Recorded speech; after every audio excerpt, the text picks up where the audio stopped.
Well, hello and good evening, everybody. Welcome back here to Maconi Entertainment, and welcome back to the Door Sim Racing League. This is race number 25 of the 2025 season, coming to you tonight from Richmond. It's myself, Ron Mullins, and Jeremy Briggs with you here for just another round of this absolutely amazing season. Jeremy, I was here last week for that race at Watkins Glen, and that was a barn burner. But here at Richmond, we have got a bare-knuckle fist fight for these races that lie ahead here on Maconi Entertainment. It is going to be a heck of a lot of fun here tonight. The final real race before we head off to Daytona for the final race of the regular season. Really getting into crunch time here for the 2025 season. Good evening, Ron. Yeah, it's bittersweet. The season is winding down so fast. You can see that Richmond are just going left here tonight. Daytona, Darlington to start off the playoffs there at Darlington. It's pretty remarkable how quick this season's going by. I think it's just the great racing that has contributed to just that. At this 3/4 mile, I guess a raceway here in Richmond, Virginia, with just the 4 turns, just a casual track here that opened up in 1946. Easy pit road at 40 miles an hour. 2 degrees down that back stretch, 14 degrees, I believe, down the front stretch and in the turns. So it's a different shape of an oval. For most drivers, you gotta really remember where you are when you go up in turn 2. You gotta remember there's not as much banking as there is going out of turn 4.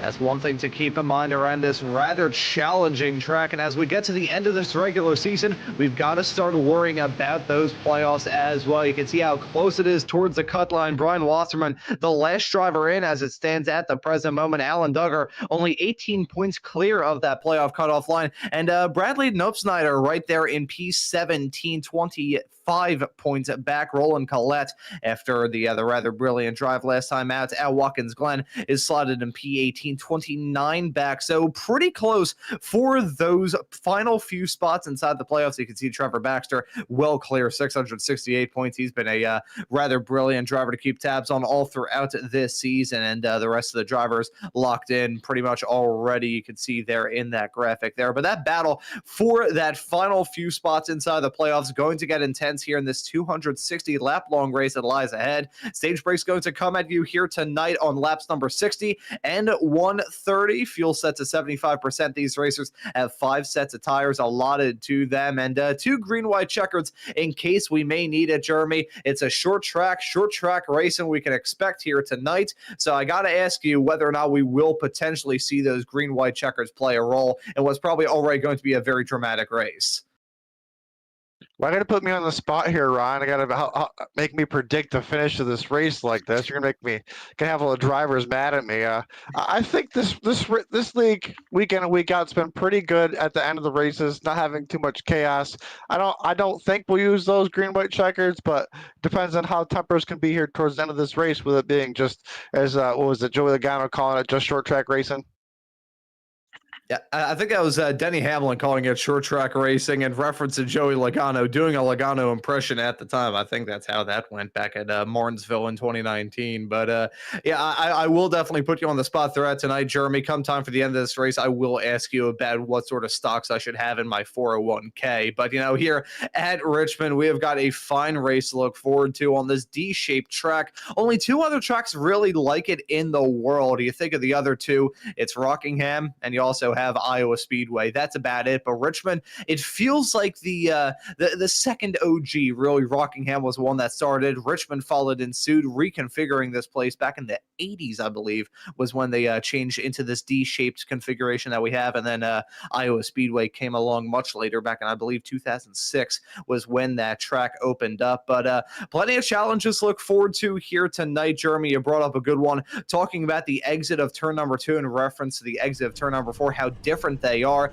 The pit entry is also going to be super challenging. The pit entry and exit going to be a rough ride for these competitors. Not a lot of room on those aprons, and of course, it being short track racing, probably going to get a little bit physical later on tonight. But to get this race up, rolling, and ready to rock, let's take a look at the starting grid. It's going to be Trevor Baxter starting this race from the pole position in the number 12 car. Billy Brickley set to join him on the front row. Looking right behind in row number 2, it's Steve Lamar in that number 18 machine, starting this race in third, next to Daniel Best, starting this race in fourth. And looking right behind them on row number 3, it'll be Roland Collette in that 9 machine, alongside Brian Burchett in the number 3 car, starting this race in 5th and 6th, respectively. Right behind them on your 4th row will be Joshua Sanchez in the number 22 car, starting this race in P7, next to your P8 starter of Michael Kurdzalek in the number 41 machine. And then rounding out our top 10 for tonight's starting grid will be William Hewitt and Chris Chavez-Essery.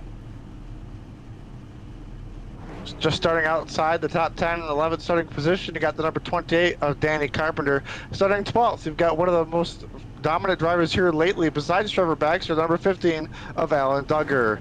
13th starting position, you got the number 26 of Stephen Bird. 14th starting position, you got the 74 of Ryan Steinhoff. 15th starting position, you got the 00 of Michael Reeves. The 16th starting position, you got the 16 of Nate Pollard. 17th starting position, you got the number 87 of Bradley Knopfschneider, one of those drivers right there on that cutoff line battle. And the 18th starting position, you got the number 1 of Paul Danino. 19th starting position, the number 29 of James Nesta, and rounding out our top 20 in 20th, the 35 of Hugh Brown.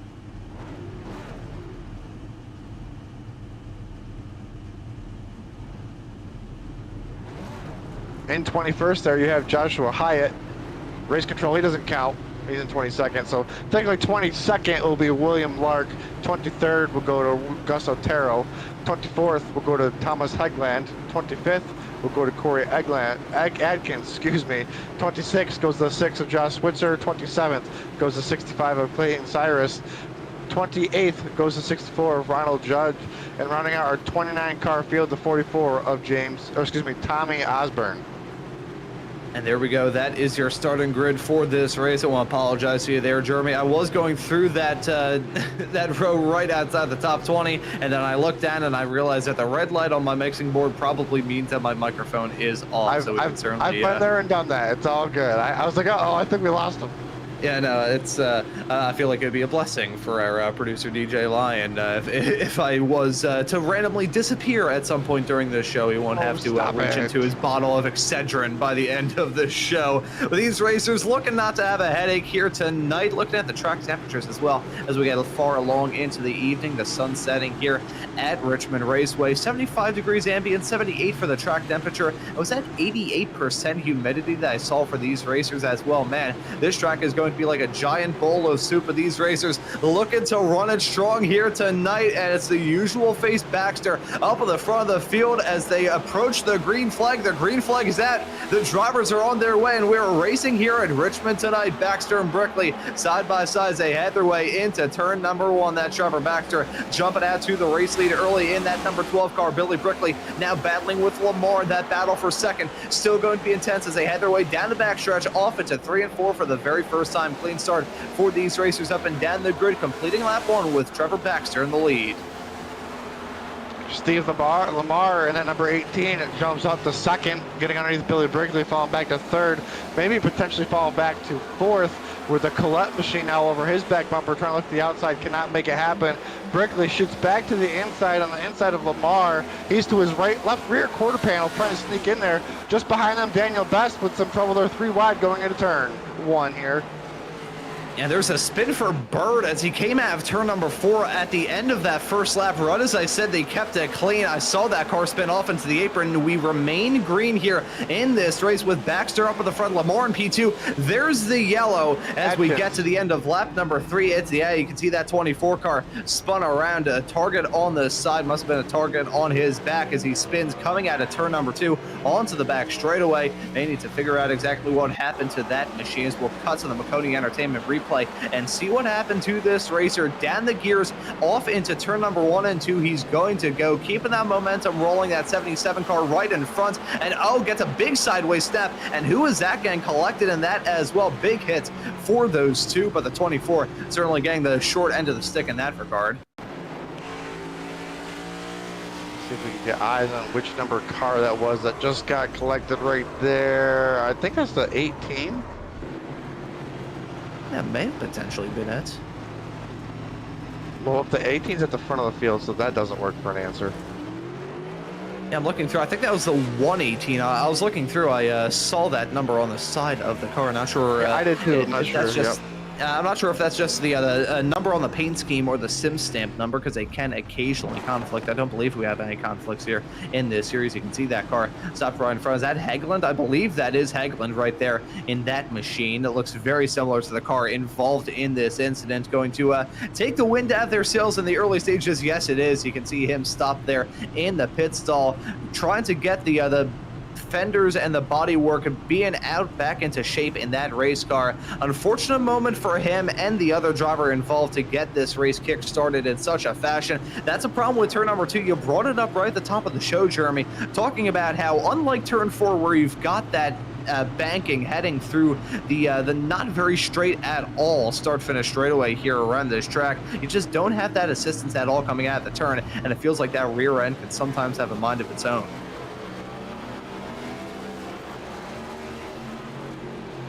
Especially here early on with those cold tires, just a lap in, a lap or two, and looks like the drivers went down, got the repairs as they could, tried to stay on the lead lap if they could. Looks like they all are. William Lark right now, only driver 2 laps down. Not sure what his issue was, but he is currently disconnected from the server. So Lark looks like to be our first retiree of the evening. So we'll take a look at the top of the pace car here in a moment and see if those pace car lights get turned off this time. Looking at the lights on top of the pace car, there they go. The lights are off, and we're going to wait to get this race back up and rolling here in about 0.7 of a mile's time. This track an absolute hoot, and a little bit rare in the sense that it's in a neighborhood, but I don't think the neighborhood has the power to have this track knocked down. It's already in what used to be a prime real estate market, so we won't have to worry about this track going away anytime soon. I love Richmond. One thing that I kind of am a little bit about Richmond is IndyCar was meant to run here back in 2020, but because of the pandemic, that never came to pass. I would love to see an IndyCar race here at Richmond. It's a stunner of a track. Used to host IndyCar back in the day, but here we've got some NASCAR next-gen cars running around on this Sunday evening, and it's Trevor Baxter still up at the front getting a fantastic restart. A little bit farther behind, though. That's not going to work out for Burchett. I think he missed his shift there. Mega slow as we get this race back up and rolling. I am shocked that didn't end up in a huge 74 sideways. Steinhoff sideways in turn 1 and 2. Or we're going to keep it green. Looks like we are. He's still rolling. Wow. Drivers have their hands full here tonight. Oh, that they certainly do. I am shocked that didn't bring out a yellow. I could see him slow against the wall. We remain green here in this race. Coming up to the start of lap 10 with Trevor Baxter still up at the front. Really, Billy Brickley slotted in P2, and Lamar running out to top 3 as it stands at the present moment. Some racers looking to have a good evening here tonight, try and punch their way into those playoffs. It may not be the final race of the regular season, and even I kind of tripped over my words a little bit in the show open as that's contact being made through 1 and 2 up into the wall. They're gonna go, and that's a huge one. Heading off through turns number 1 and 2. More drivers scattering around. Man, we were watching that live, I think they're on. Happened so quick. Have to go look at that replay. Definitely Hugh Brown involved in that number 35 outside of 00 of Michael Reeves here into turn 1 and 2. Oh, gets contact from behind. Was that Big Danny Carpenter? there. I think that may have been. Either way, big assistance to the back of the 35 to spin him around.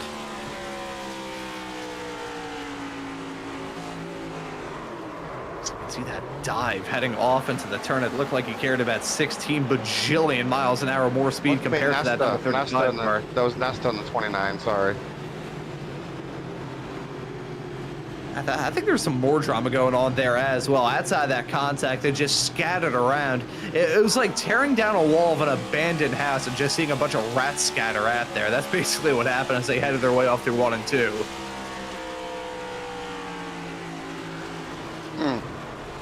Not sure if Hugh Brown just got off the gas a little bit, or if Nesta just ended up carrying that much speed through 1 and 2 that time. But yeah, definitely got right into his back bumper there, and fortunately, one car got spun around and it led to some other casualties. I would assume some of those drivers are down pit road right now getting that damage taken care of as the pace car is coming around to the front stretch. We'll see which cars are in, which cars are out. A lot happening here early on, a lot of drama, a lot of cars on the track. We'll see if these drivers can get it together here shortly, get some green flag racing. And hoping we can settle this race into some form of groove, because at this point of the race, 13 laps on the board, lucky number 13 laps on the board in this 260 lap long race. We haven't really seen these drivers get an opportunity to stretch their legs out. It's been short green flag runs at this point of the race. These racers looking to get into a groove just for their own comfort sakes, and also to figure out what sort of race car they have as well. In these short green flag runs, I think the only thing that you get to know is how to drive around the track and whether or not your shifter works. That's basically it. Yeah, I'm not sure if these tires are out the temperature yet either. Just so much stop and go, get a couple laps. Pace car lights are off this time. We'll see if we can get a good run here. I believe it was at 60 laps for this first stage, so not even halfway through. I believe this is caution number 3.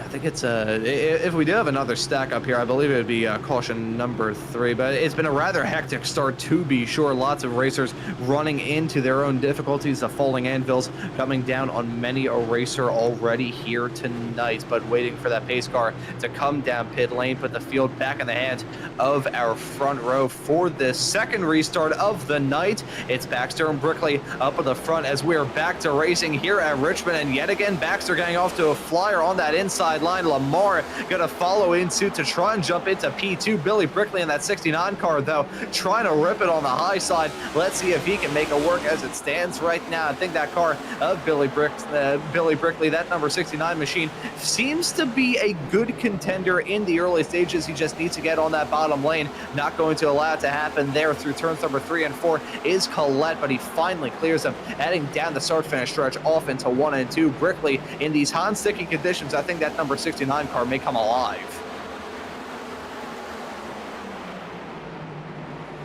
Side by side up here at the front.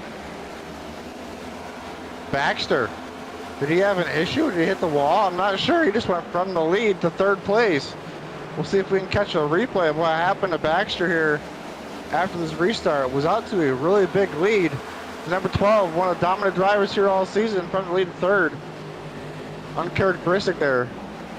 There's nothing being reported, so I'm not sure what happened. I don't even know what to speculate.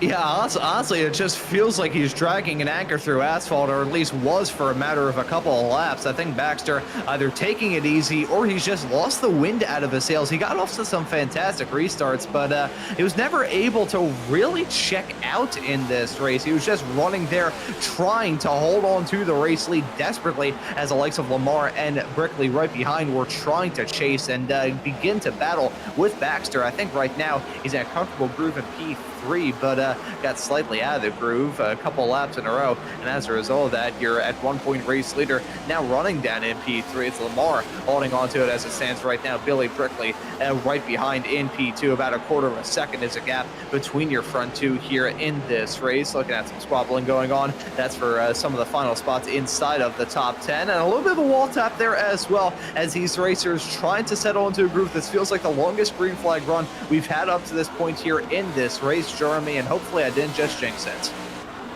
Oh, you said the dreaded words. Don't do it. Don't do it, Ron. As we look here at that number 5 of Daniel Best, he's in position number 6, trying to get into position number 5. He was having pressure all over the back bumper of that 41 of Kurgelak. Kind of settling back right now in between him and William Hewitt, and that number 11 who's in 7th. Duggar and that teal number 15, seafoam green, whatever you want to call it, just inside the top 10. There's that 22 machine of Joshua Sanchez. This is for 14th and 15th between him and 00 of Michael Reeves. Still got some battling going on all four throughout with this a field. problem? Essery dropping down. I think he had a sideways snap coming out of turn number 4. I could see him slow on the inside as we're following these racers there. There he is, trying to get back to speed, get his bearings straight as he heads his way down the back straightaway. And let's take a look to see what happened to this racer. He was running in the midst of the hornet's nest. Very close quarter stuff in the mid-pack of this field. Doesn't look like he had any sort of assistance, so there's just drifted up the track and around he nearly goes. He kept it going in a straight-ish line. I'm sure his tires are probably rather sad and definitely hot as a result of all that, but hey, he still kept it out of the barrier, so nice save. Definitely a great save. We know how tricky these Gen 7 machines can be to save. You know, they start going sideways, you put a little wheel to the right, and they just snap and go head on to the wall. So Essery with a great save.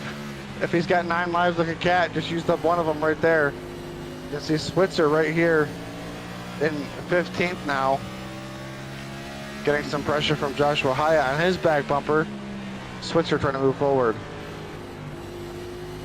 Switzer in that number 6 car, you can see him fluttering that gas pedal as he heads his way off through turns number 1 and 2. We gotta wonder exactly how long it'll be until the tire wear starts to set in for some of these racers as well. You know, when we saw Baxter begin to drop back, I was thinking, okay, did he potentially overcook his tires, or is he maybe trying to save some tires?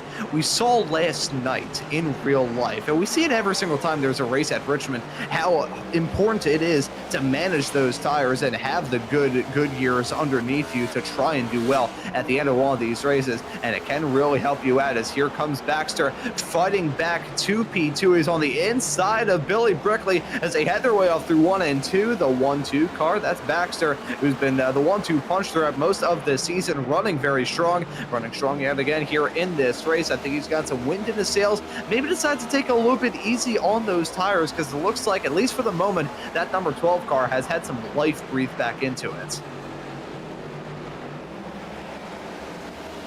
Looking at Baxter's time, was one of the fastest cars, if not the fastest car that time by, so that's usually no surprise.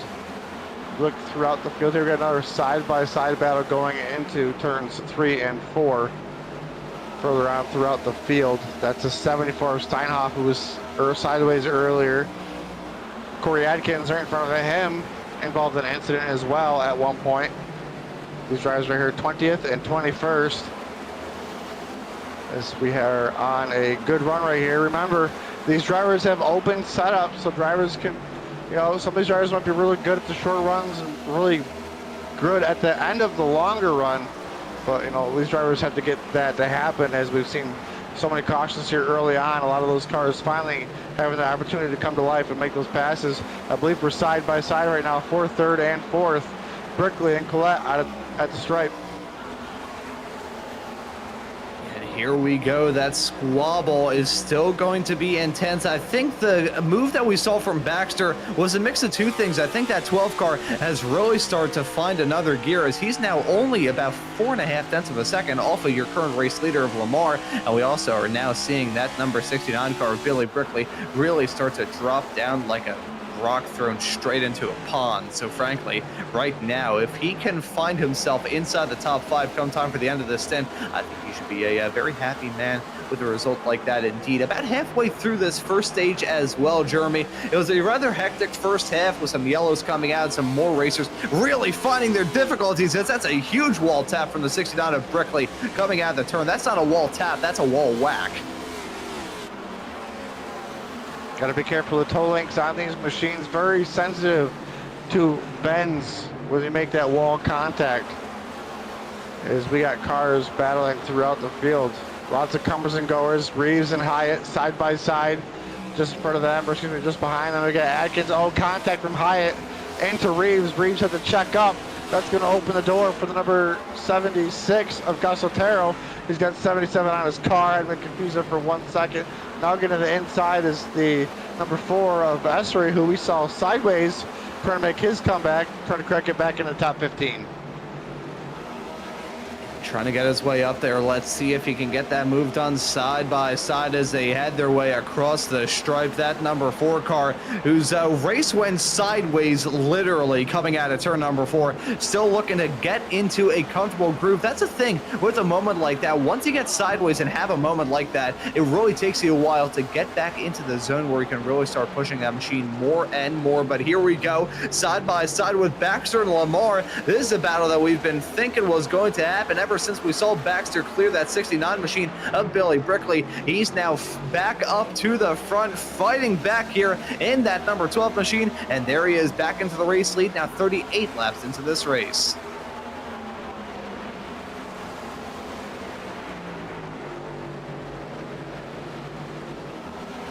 Not sure if Baxter was just trying to make it interesting for this part of the race. As we look right now, the 69 of Billy Brickley under heavy pressure from that 41 of Kurgelak on the inside. Looks like Kurgelak could potentially make this pass, not just yet, but I think he should be able to get through here through turns 1 and 2 as Brickley sends it in very hard, trying to stay to his outside. Kurgelak trying to wrap that bottom line. He's going to make the pass off of turn 2, put the 41 of Kurgelak up to 4th. Brickley falling like a brick here, back to 5th. So Brickley still dropping down. He is very lucky about the fact there's a rather big gap to himself and your P6 runner of Best behind the wheel of that number 5 car. As we take a look now, this is a side-by-side fight that's potentially going to get really hair-raising with Danino and Hewitt. I thought Hewitt was going to try and pull a Ross Chastain down to 1 and 2 and rip the high side. He's still ripping it there, but right now I think we're starting to see Hewitt really start to try and force this issue a little bit as we get to the end of the stage as well, Jeremy. These racers have more things popping on in their head. This is the longest green flag run we've had by quite a significant margin here tonight, so these racers get a better idea as to how their cars are running, and plus with the end of the stage coming up, they have to think of strategy, and they're also deciding to throw more and more haymakers at their competitors with every passing lap.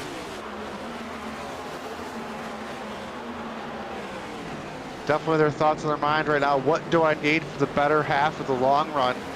With those pit stops coming up, these drivers can make those adjustments. What adjustments are they going to make? As you can see, the Nate Pollard machine trying to get to the inside of Brian Pritchett, excuse me. This is for 8th and 9th. Danino right there behind them in the 1, holding on to that 10th and final stage point. Danino sends it in deep. He doesn't want that pressure of being in the 10th position anymore, trying to get around that number 3 right now. As a battle for this position, William Hewitt in the distance, falling back just a little bit, not there to pounce. So look at him in that 3 machine trying to rip the high side as that 16 still looking to hold on to that spot. There's been a swapperoo for P6 between Duggar and Best as well, as there we go. It's getting intense at this field. There's no doubt about it. There's a swapperoo potentially there. Lamar starting to drop back as well. That number 9 machine of Collette getting past him as well. Starting to see some good form from that number 9 car of Collette. He was well last time out at Watkins Glen. He's doing pretty all right here at Richmond, and let's see, we still got a decent amount of time left to go here in this first stage. 15 laps to be a bit more precise, and then after that we have just barely scratched the surface about this race as a whole. Collette, if I remember the story correctly, was we got a yellow on the track. Hyatt, number 2, is involved. Stopped here in the front stretch, rolling now. Boy, this yellow is going to bring up some strategy calls. With only 5 sets of tires. Let's look at this replay here, Ron. So let's see this moment. I think from a high 80, because him on the high side, Zeds his way off through there. No contact into the turn. Contact coming out of it, though. That was a 77 car. Definitely assisting in that spin and assisting and bringing out another yellow. It brings to an end the longest green flag run that we've had thus far in this race and gives us a rather quick shootout to end off stage number 1. Again, stage 1 going to end at lap number 60, folks. So I gotta wonder, Jeremy, as you said, are we gonna see anybody pit? Yes, we will, and I think it's the driver that I certainly expected leading that charge, the 69 of Billy Brickley. He was dropping down like there was no tomorrow, and he, understandably so, decides, you know what, I need some new rubber on this car. Berkeley, like you said, was struggling, gonna try something different, get an adjustment done on that car. Definitely needs better handling. He was one of those drivers that started up, like you see, he's in the pit stall number 2, so he started second here tonight. It was almost outside the top 10 at one point. It was just not going good there for Berkeley. Gets his 4 tires out of his pit stall. Hopefully some good adjustments right there. We'll see what he can do for a charge to the end of this stage. It'll be a quick, let's see, we're on lap 48, so right now we're going to be about 11 laps to the end of the stage, so potentially a 10-lap shootout. Excuse me. It's going to be a very quick run through to the end of this race, that I can assure you that much. It won't be exactly green-white checkered for the stage, but it's going to be a rather quick run. You know, it's probably going to be about 9 laps between now and the end of this stage. Well, between the restart and the end of the stage, I should say. That is a very short period of time around a rather short track. You know, Richmond, not the shortest racetrack that we have on the Cup schedule, but I wouldn't necessarily say it's massive either. So these racers having a quick run to the end, and it's going to be rather action-packed, I am sure, as well. Action-packed from us, at least in the broadcast booth. Probably a little bit terrifying for the fabricators, though. Want to keep these cars as straight as possible. Got to be in it to win it at the end. Like I was saying real quick before that caution came out, was Collette, one of those drivers that signed to the SBR camp, the SBR Motorsports camp, partially through this season. He's been on a tear since. Baxter has been one of the best drivers. Collette, now one of his teammates, been one of the ones in competition. It's nice to see some teammates working together. Clearly, that new effort with that number 9 car of Collette has worked out very well up to this point. Still trying to bump his way into the playoffs, and let's see what sort of result he can get at the end of this stage as we're back to racing here at Richmond. A quick little dash to the end of this stage, and it's Baxter jumping out to the front. 3 wide right behind, though, nearly, with Collette in the midst of a sandwich with a 41 of Kurzelek right on the high side, and Lamar on the inside line as well. The 41 and the 18 still squabbling up right behind, and look at the 15 of Duggar trying to make something work as well. Close quarter stuff, though, going on right behind your race leader of Baxter, and even Collette looks like he's shaking off the drama like a bad case of the fleas. That's a dive off into 1 and 2 from Lamar. Not going to work out well as he is still in the midst of a hornet's nest. That's a wiggler behind. That's going to be a big spin. Hopefully no one else gets collected and all of that. I think there's another spinner down to the turn. Oh boy, that's close quarter stuff. That's going to bring another yellow out, right as I feared. Whew. And breathe. It's one of our championship contenders, I believe, that was involved. The 87 of Snop Snyder. Potentially. I could be wrong. Let's take a look at the replay here.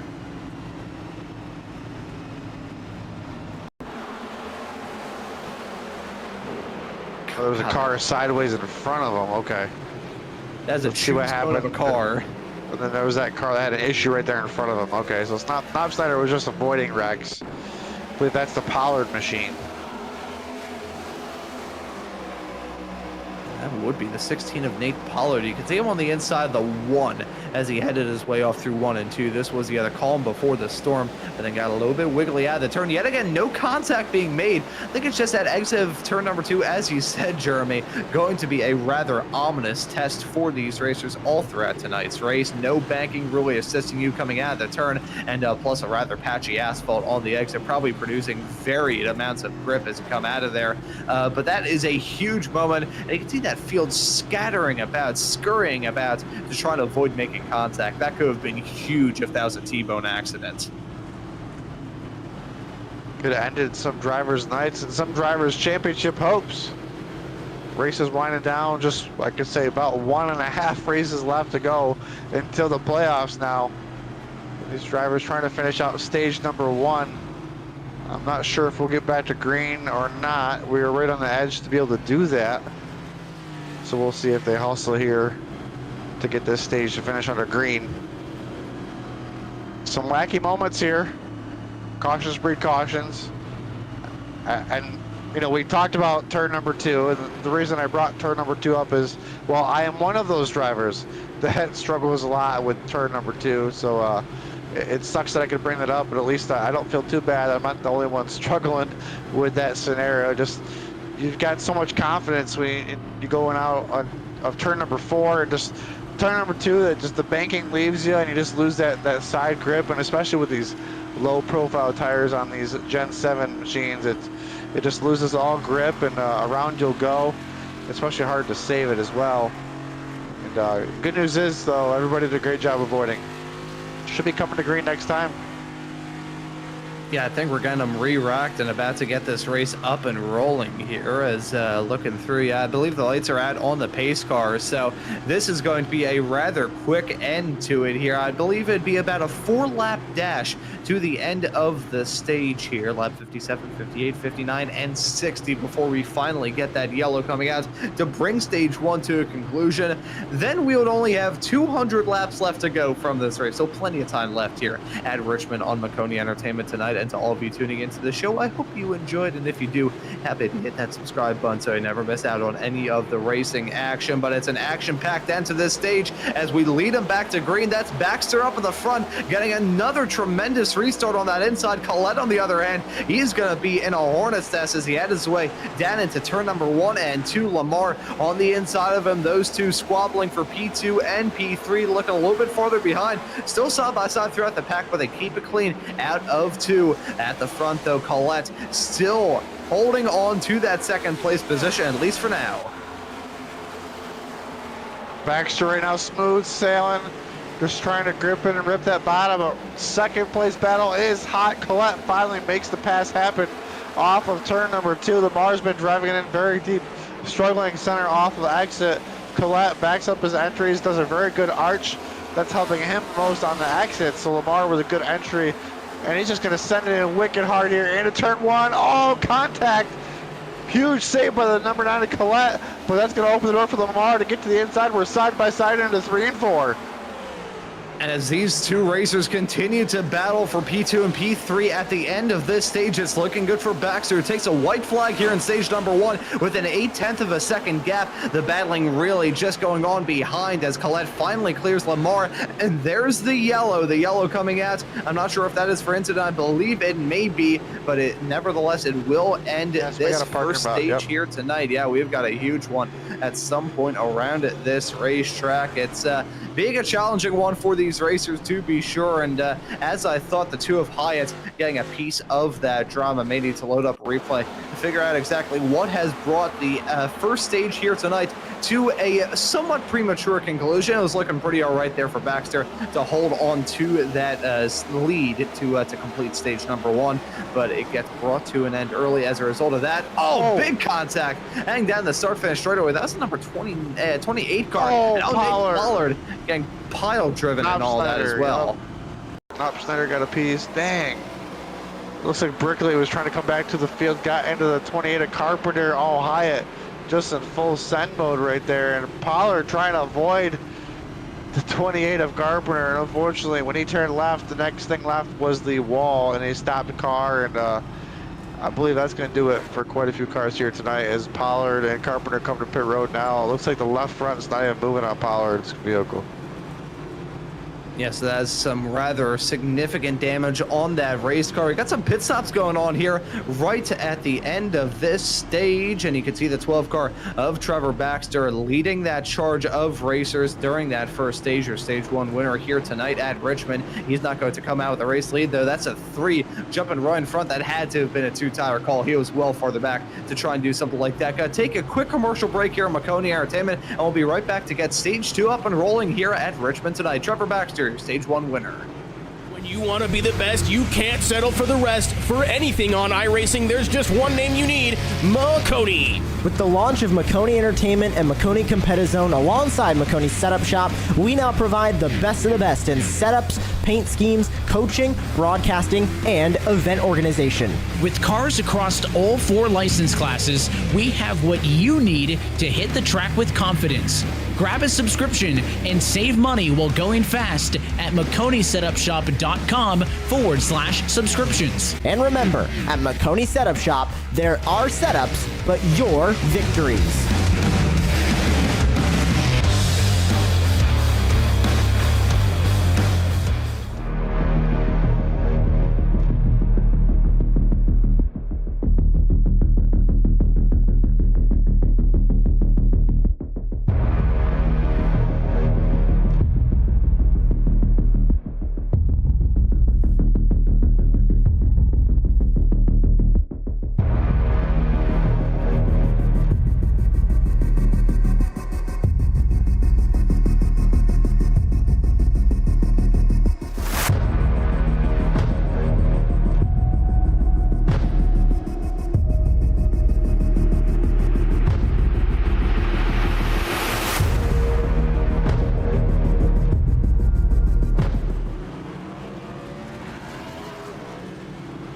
Back again here on Maconi Entertainment for tonight's coverage of race number 25 of the Door Sim Racing League's Next Gen season here in 2025. It's been a great race up to this point here at Richmond, and looking to get stage 2 up and rolling here in the not too far off future. We thought that we'd come back here with the start of stage number 2. However, I think there's been some under the yellow shenanigans here, Jeremy. I think we're going to get them restarted this time by, and we're going to have the top 8 all with some somewhat older tires compared to the drivers behind, and also that 3 machine of Burchett restarting this race right behind that pack on we believe only one-sided tires.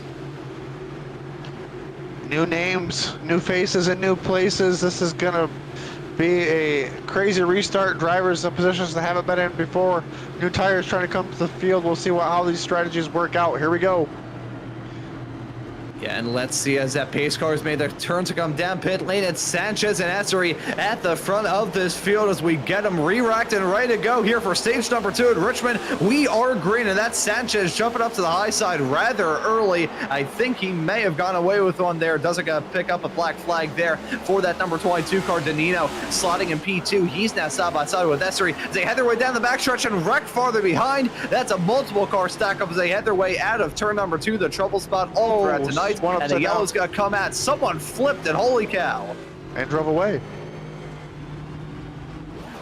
That's the impressive part. I believe it was a Nesta machine. Was doing some pirouetting of some sort and drove away. We'll have to see what the damage report is on that. Let's see. I believe that is going to be the 99 of Hagland. Oh, yep, Carpenter, excuse me. Nesta right in front of him, got sideways. Right about there, yeah. Oh, yeah. Goodness. Yeah, see, he did a complete flipperooey, and then he drives away.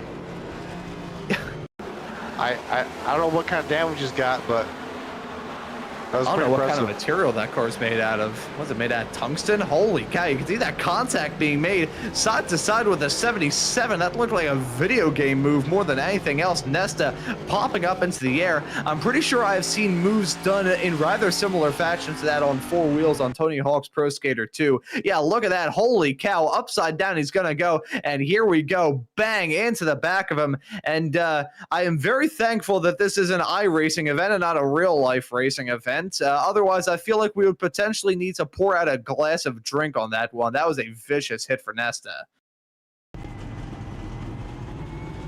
See how much damage she's got to fix. She's on pit road right now. There's a lot of cars involved. That was a wacky one, but you know, these cautions are happening. Drivers are just trying to get as many positions as they can early on. Just drivers driving hard, cold tires, different strategies up front. Everybody's in go mode. Unfortunately, that is a product of that. Looks like Nesta has gone down a lap, so like we suspected, some pretty significant damage, even though he was able to drive away. But still up front is that Sanchez machine.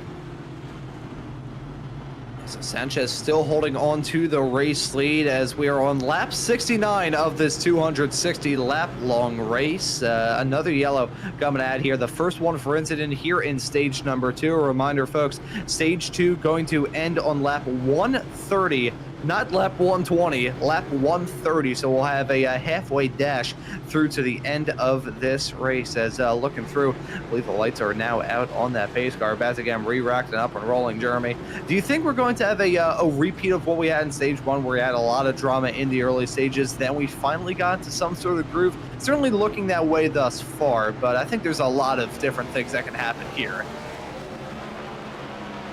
A lot of things can happen when you've got a lot of cars. 23 cars still on the lead lap right here.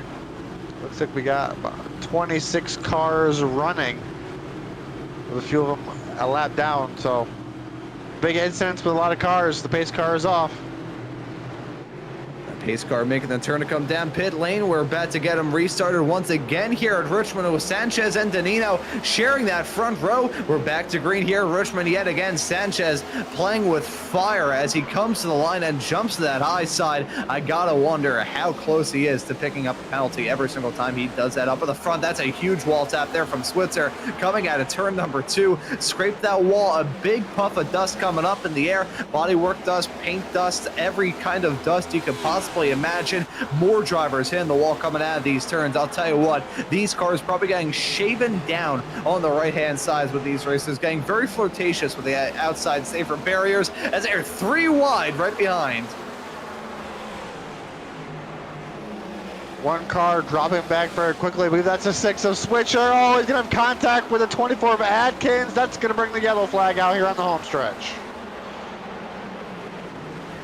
Dropping down like a rock. You can see him in that number 24 target machine. Got off to a rather rough start. I believe he was the one involved in the incident that brought out the first yellow of this race and brings out the latest one, 73 laps into it here tonight. And let's take a look at the drama as we head our way down off into turns number 3 and 4, running on that bottom lane. Not a lot of stuff you can do there. Clips aside and around he goes. That's a huge spin, a huge moment. No major contact there, but I think the 24 just decides to call it a day after that.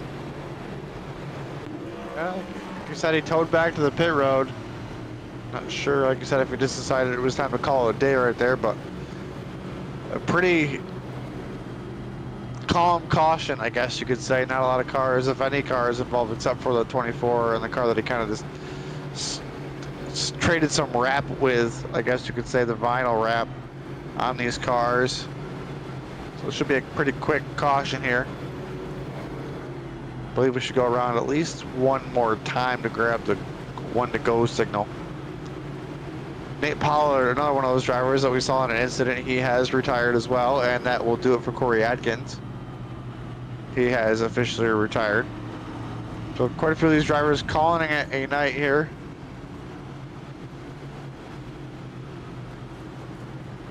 Almost to the halfway mark, almost to the halfway mark. Or just after, excuse me. Yeah, making some good progress here in this race tonight. 75 laps into this 260 lap long race already, with the first stage in our rear view mirror. Haven't really gotten stage 2 into any form of groove yet, keyword being yet. I think these racers will look to try and do it soon. We had that long green flag run throughout the midst of stage number 1, but outside of that, I'm not really sure if these racers know how their cars are handling, and it can be a blessing and a curse at the same time. You can save up your rubber, not beating the crap out of the Goodyears running green flag lap after green flag lap, but at the same time it can slowly but surely whittle away at a driver's sanity. I say that as me, with some of the stuff that I've said on the air over the years. I lack sanity in the first place, so this is not coming out of a place of knowledge here, folks. But no, in these long yellow flag, the green yellow cycles, it can be a little bit jarring on some of these drivers. As silly as it sounds, it can have some of that mental fatigue, as you're just kind of, as we call eye pacing right now, just a couple laps, yellows, and just kind of putting around. And some of these drivers that need the longer runs are not getting the benefit of that, having these cautions, and the drivers that are good on the short runs are benefiting from yellow after yellow. And speaking of yellow after yellow, yellow lights are off once again. So the yellow lights off on the pace car, and I think this field collectively is keeping their fingers crossed that the yellow lights on the track lights around this place can remain off, at least for a decent amount of time until we get to the end of this second stage. 77 laps already on the board of this 260 lap long race here tonight. It's some familiar names up at the front, similar to what was for the first restart here in stage number 2. It's going to be the 4 and the 22 leading us back to green here tonight at Richmond. It's another restart. Let's see how it's going to work out this time. That's Sanchez and Esri leading us back to green. We're back racing. Sanchez gets off to another flyer. That inside line so dominant on these restarts all throughout tonight. Let's see if that will remain the case as the sun continues to go farther west and the lights get turned on around this racetrack. It's Sanchez leading down to 3 and 4, but the battling behind between Esri and Danino is still rather intense. Oh, 3 wide here into turn 1. Can we get out of turn 2 clean? That middle driver is going to have the least amount of grip with cars on the left and the right. Yeah, like I said, just made it work. Not going to happen. Oh, sideways over Steinhoff. And a big snap from him coming at turn number 4. Yeah, he keeps it green, keeps it on the racetrack. Let's save number 2 for Steinhoff. Is that save number 2 for him? Well done on the second time. It had that slide at the beginning of the race there up towards the wall, kept it green then as well. Up front though, Esri all over the back bumper of Sanchez as we got this great battle here into turn 1 and 2. You got that 65 all the way on the outside. That's Clayton Cyrus as Trevor Baxter gets to his inside. Baxter trying to march back to the field. One of our leaders earlier on, Duggar trying to follow him through. You've got that machine right there in between them of Switzer. He's on older tires.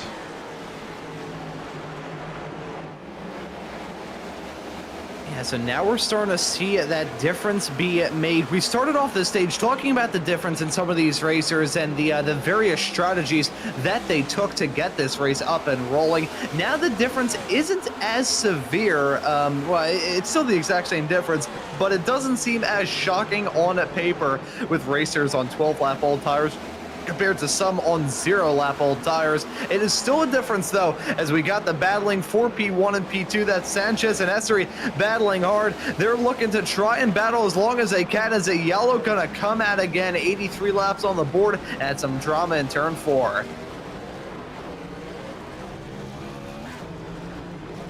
Got drivers stopping to try to avoid this. They got Hugh Brown involved in that 35. He's trying to roll away very slowly here.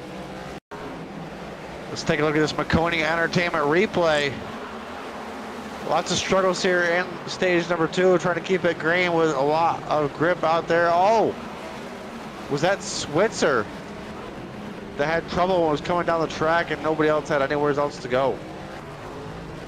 That may have potentially bit him there. That was a weird incident heading down into 3 and 4. It's going to bring out another yellow in this race, and let's take a look at it. You can see him in that number 6 car heading his way on the bottom of the track down the backstretch. You can see contact being made right in front against the wall. That's Cyrus, and no contact being made. Lamar coming in like an Exocet missile, and bang, contact being made. That's a horrendous impact for the 35 up against the wall.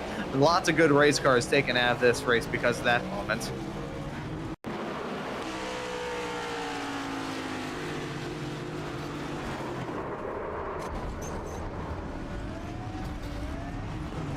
Daniel Best getting a lot of contact as well in that number 5 machine. Trying to rip it away from the incident scene right there.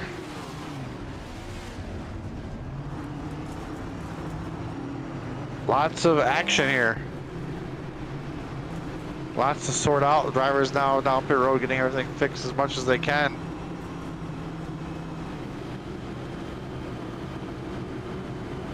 Yeah, I was making a very good living during this race here, Jeremy. It's the tow truck driver. Getting a lot of work here tonight. Oh boy, here we're starting off with the interesting questions here tonight. Ron, what is your favorite animal from DJ in the production truck? I have a couple of.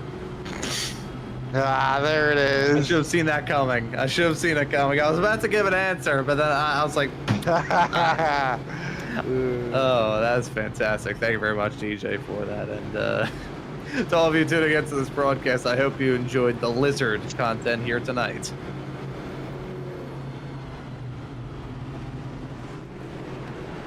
It's a good trend here for 2025. The pace car lights are off once again.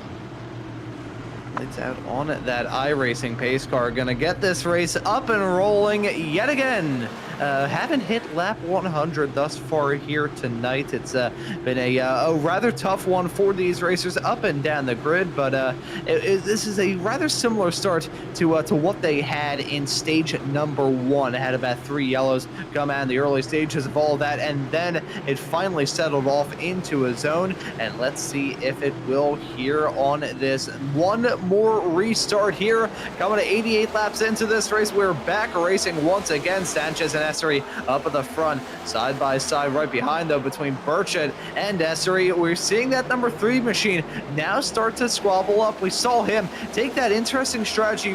He had to have only taken right side tires in that pit stop because he was about 5 seconds quicker than everybody else. We'll see how that car reacts setup wise to potentially just that 2-tire stop, like you said, not sitting in the pits for long. Collette right there in 4th. I guess I missed it when Collette got in front of Baxter. That was our battle for the lead earlier on in the race.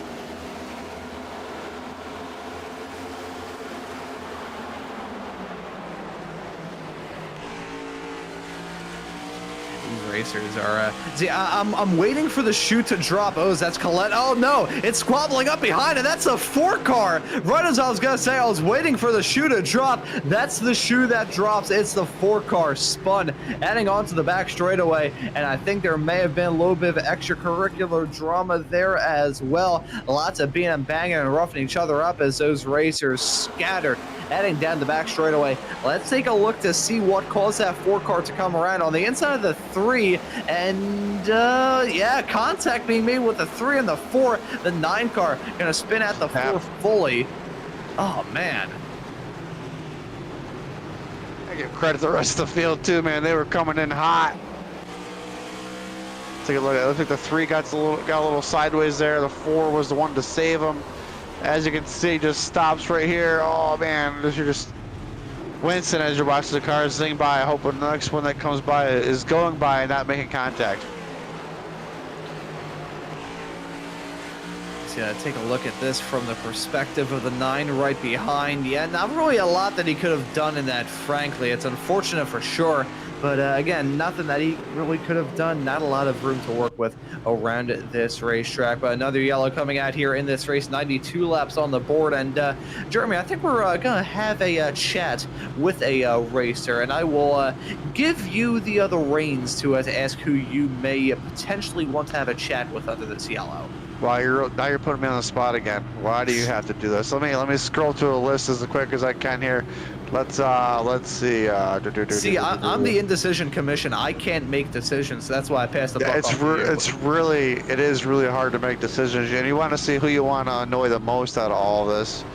I'm trying to figure out who I want to grab really quick. I can't decide. I was looking for Trevor Baxter, and I can't find him. I was trying to find him as well. I think he's hiding from us. Yeah, I think he may be off in his own Discord server trying to let's see. Have a chill out barbecue or something like that. Let's see. He's too far away for me to drag him up. It won't let me scroll up. I was trying to bring Duggar into the room, but I can't scroll up. Let's see here. I think what we'll potentially do, we'll play it by ear. Next time we have a yellow in this race, we'll figure out who we want to have a chat with, and then we'll drag him in once we get the next yellow in this race. Because I think we may potentially have the lights out on the pace car this time by. I'm looking through to see if we're about to get him re-racked. Yeah, I think we are. So we'll hold off on that at least for a little bit. A lot of people in this Discord server, must be said. And I'll tell you what, as someone who tried to be an in-race reporter one time, it is odd trying to drive a car even under yellow and talk at the same time.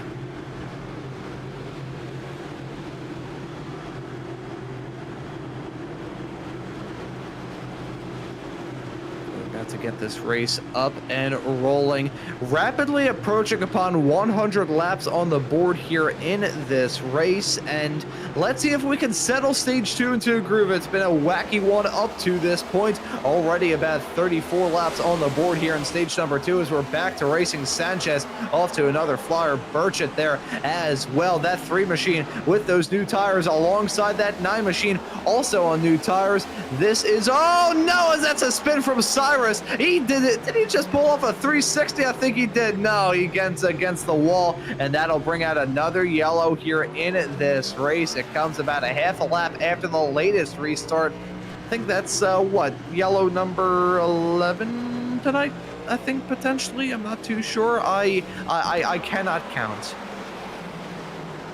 One thing I do know, unfortunately, there's been a lot tonight. Oh man, everybody's struggling there off of turn 2. Like you said, just a quick 360. Just a little kiss in the left rear, excuse me. I'll take a couple more pace laps here. I think this might be the good time to bring in a driver this time. So we got Duggar in 6th there. Let's grab him and bring him in.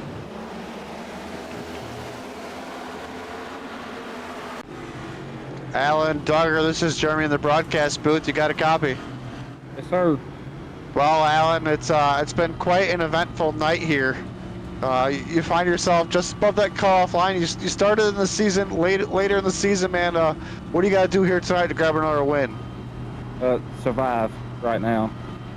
I'm just looking for a good, solid finish tonight. That's all I'm trying to do.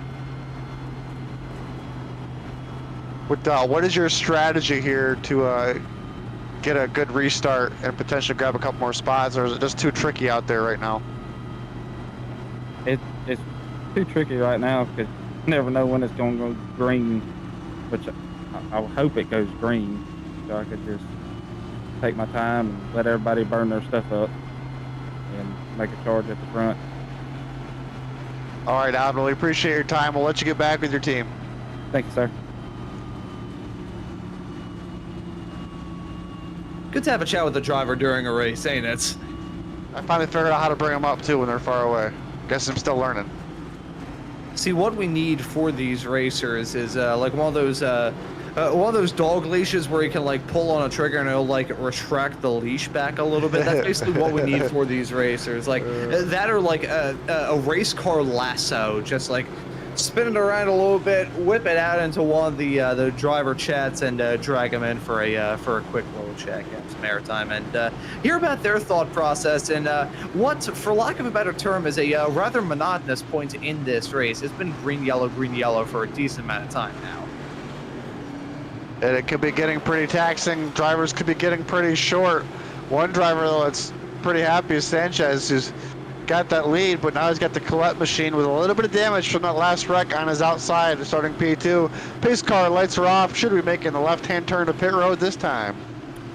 And about to get this race restarted. Gonna break into the 100s here, and let's see if that will be the turning over of a new leaf as we get to the final 30 laps of this second stage here at Richmond tonight. Back up to green, back up to speed, and we're racing once again. That's Colette pulling right into the draft of the 22 of Sanchez as they head their way down into 1 and 2. That tire advantage gonna be good for that 8 car, but as these racers continue on throughout this second stage, we're at the point now where all of these cars not really feeling at their best. Haven't had a long green flag run, frankly, in stage number 2. We've had enough restarts, enough green yellow, whereby these tires aren't feeling factory fresh either. Side-by-side racing still going on. That's a battle involving Billy Brickley. Brickley started on the front row. Had some handling issues, went down pit road at one point earlier than everybody else, tried to make adjustments, got fresher tires. Now the strategy now puts him back up into the 6th position, putting the pressure onto that number 3 of Brian Burchett.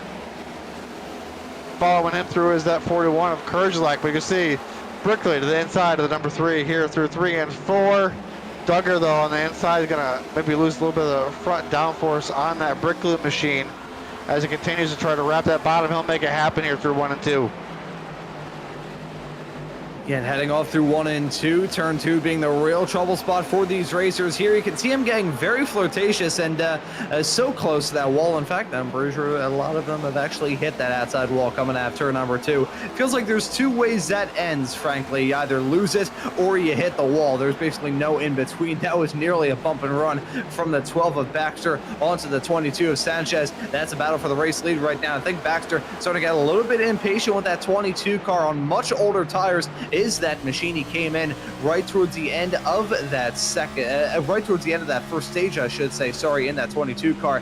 Right now, Baxter getting a little bit of an ant in the pants sort of feeling as he's still trying to find any way in the book to jump back into the race lead. He's close. He's closing alongside down into 3 and 4, but the 22 got to close the door yet again. I think we're starting to see impatience grow with this number 12 of Baxter as he's side by side yet again with the 22 down to 1 and 2. Will he clear him this time? Will he get that move done? Let's just wait and see as it's so tense between these two competitors.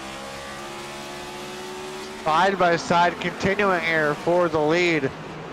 Baxter, most dominant driver, is going to make it happen through 3 and 4. Out of 4, Baxter back to the lead. His teammate Collette trying to follow in his footsteps, now putting the pressure on to the back bumper of that 22. Sanchez, remember Sanchez on older tires, trying a different strategy right here. So far, so good, not losing a lot of positions like you would assume he would on those older tires. So I would assume a top 10 in these final less than 20-ish, 25 laps in the stage points would be pretty good for that strategy to work out.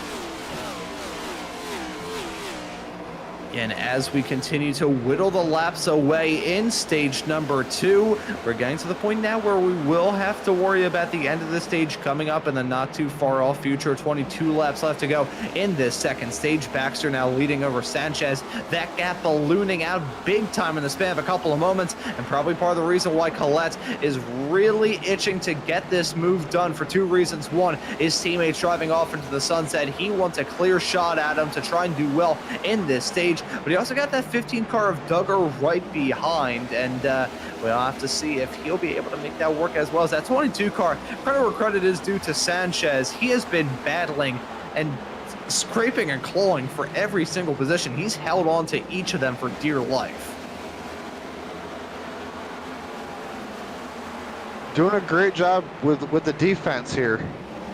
You know, you see some of these drivers on those older tires kind of being, I guess you could say, not dirty, but, you know, overly aggressive. But his defense right now is really good, being kind of half in 2 lanes. So it makes those drivers have to work a little bit harder to get there. But when they get there, he's giving them the room and not chopping their nose. And so far, he's doing a pretty good job staying in front of that 15 of Duggar. As Duggar is not getting the pressure to him from behind, as Billy Brickley now back into the top 5, trying to make his march back towards that front row. Let's see if he'll be able to do that. We saw that number 69 car really fall off the face of the earth during stage number 1. Looks like there's a little bit of damage on the front end of that race car of Lamar that we've got on screen right now as he's battling for the final spot inside the top 10 with himself and Hewitt. And it looks like Hewitt in that P11 car going to hold on to P11 as it stands right now, as it's still close, coming out of 2 down the backstretch into 3 and 4. Trevor Baxter holding on now to a 2-second lead at the front of this race. Collette in second with Sanchez running at the top 3 still. Looks like we've finally seen Lamar clear off that number 11 machine of Hewitt. Credit where credit is due to these racers. When they're dropping back, they're not going to just lie to the side. They're going to go down swinging.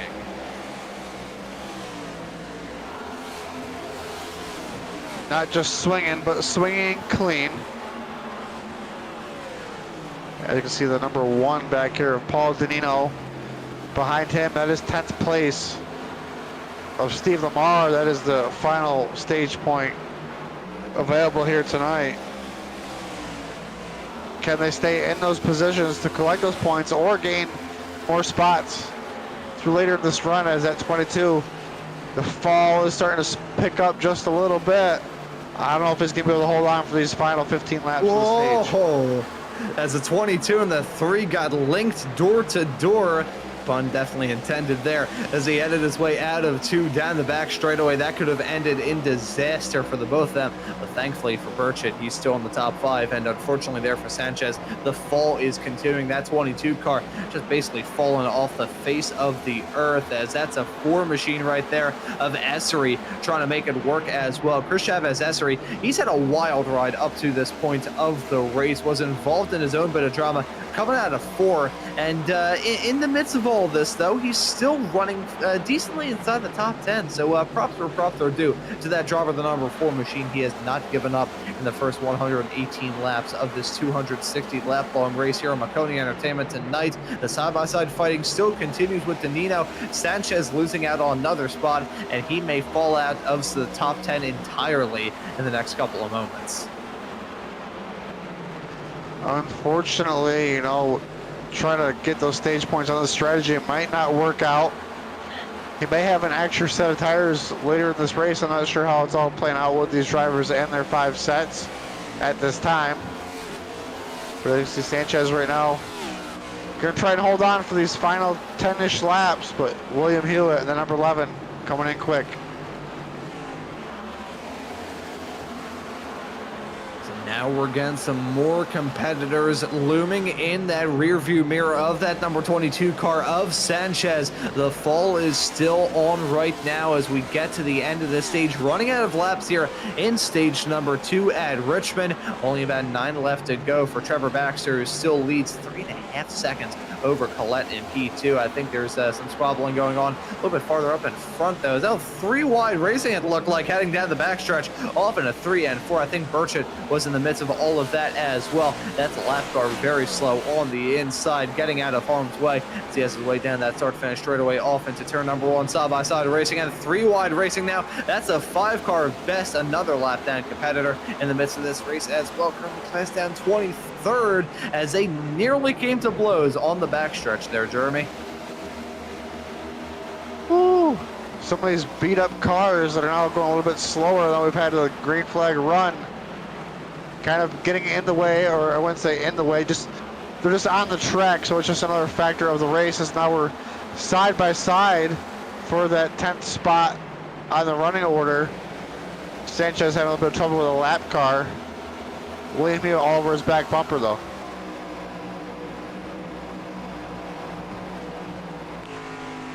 I think as we get to the end of this stage, these racers beginning to turn up the wick a little bit as we are in crunch time for the regular season.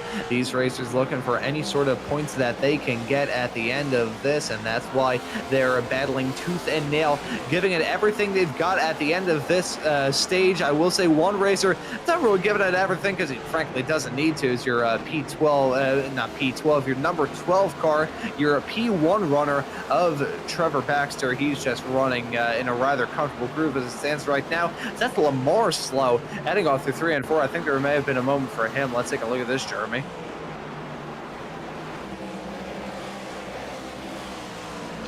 Watching the replay right here off of turn 4. Down into turn 1 now. Oh, cars in front of them were side by side, and looks like they touched doors, and Steve Lamar was trying to avoid that, and unfortunately made heavy contact with that right front. Falls back even more. Steve Lamar, one of our leaders early on.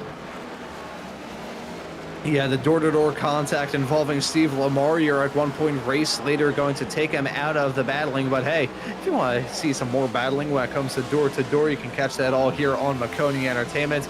That right there, folks, was a plug about as slick as 80 grit sandpaper. But Trevor Baxter still leading over Roland Collette in P2, and Duggar running at your top 3 as it stands at the present moment. The front of the pack rather spread out. There's a lengthy green flag run. It feels like a billion years since we've had a yellow come out based off the drum we've had thus far in stage number 2. Yeah, I'm going to put the blame entirely on myself, Jeremy. I said right before we got this stage up, rolling and ready to rock that, who knows, it could be a little bit cleaner than what we saw in stage number 1. You can take that, what I said, throw it into a shredder, and throw that shredder out the window, and throw that broken shredder into a wood chipper. As we're on the final lap of this stage, Trevor Baxter on track for another stage win. A sweep of the stages here at Richmond, and looking to start off the second half of this second to last race of the regular season off in style, up at the front, and run exactly in the same spot that he has done throughout the first half. There's a green-white checkered for Baxter. He wins it here in stage number 2. It'll be Roland Collette, his teammate, right behind in P2. 4+ seconds is a gap between those competitors at the end of this, with Duggar in third, Kurtzak in P number 4. We'll get a quick little look at the rest of the racers in the top 10 at the end of this stage in just a couple of moments time. Stage 2, Jeremy, certainly action-packed in more ways than one. Loaded with tons of action, lots of cautions, some strategy, drivers trying to figure something out, but here we are, got that stage 2 complete. Drivers are going to get caught to that pace car and get ready to come down pit road. So we're going to see these racers make that call to come down pit lane and put a decent amount of the field back on even ground when it comes to the strategy content. I thought we were just going to see a bump and run on pit entry there between the two teammates. I was about to say this race has been wacky. I don't think it'll be that wacky between now and the end of it all here today, but the most of the field trundling their way down pit lane. Will we see anybody throw caution to the wind and decide to take right side tires only? Let's just see, as that's a 12 of Baxter leading them down pit lane, trundling through at a steady click of 40 miles an hour. And who will come out with the race lead? You can see the 69 car of Billy Brickley following in right in suit. Who's going to come out with the race lead, keeping focus on that yellow line and the cone signifying the end of the pit lane limiter area. Who's going to come out in front? Who's going to come out with the race lead? And that is going to be Trevor Baxter holding on to the 15 machine, going to jump up into P2. That's how it shakes coming out of the pits at the end of stage number 2 and the beginning of the final stage here. And it's Trevor Baxter winning both stages. Let's see if he can get the job done here in the second half at Richmond.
Back again here on Maconi Entertainment for tonight's coverage of the Door Sim Racing League here at Richmond. Second to last race of the regular season. It's going to be Trevor Baxter and the number 15 machine of Duggar making up your front rows. We're about to get the final stage up and rolling here tonight, past the halfway mark, and we are back to green flag racing with Trevor Baxter in his usual spot, Jeremy, up at the front of the field.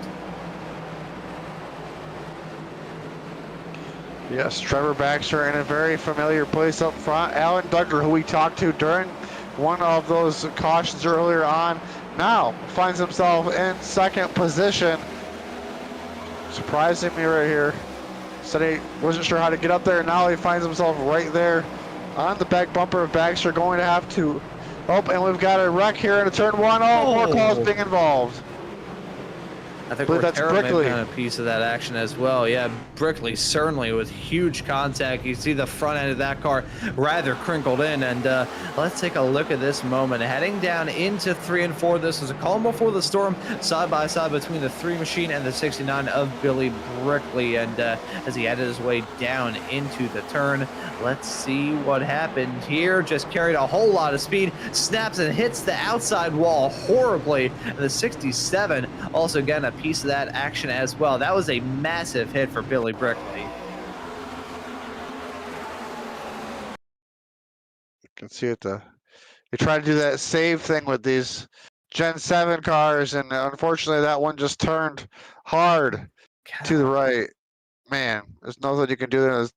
That is a 76 of Gus Otero just getting tagged right there at the end. Yeah, that was a massive hit, though, from the number 69 car of Billy Brickley. He hit that outside wall a ton. I think the usual trajectory that you see a car go like that in the case of an incident is probably in an Indy. It's in a practice session for the Indy 500, frankly, when he hit the wall so bad that the back end basically picks up in the air. That was a massive hit. Heading down off into turn number 1 and 2. It's going to neutralize the second stage rather early on. And Jeremy, this is going to be a hectic final stage to be sure. Some racers looking to point their way into the playoffs, get some good results at the end of all this. As it stands at the present moment, these racers also have a bit more to worry about in this final stage as well, if we're being honest.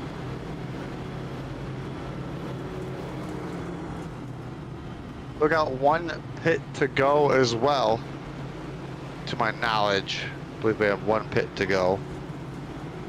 So the drivers decide when and if they want to make that happen. And it sounds like we got a report from Billy Brickley, as he was saying he did not bring that front brake, did not bring the brake bias more to the front when he went in there, and unfortunately had too much rear brake in it, and away she went.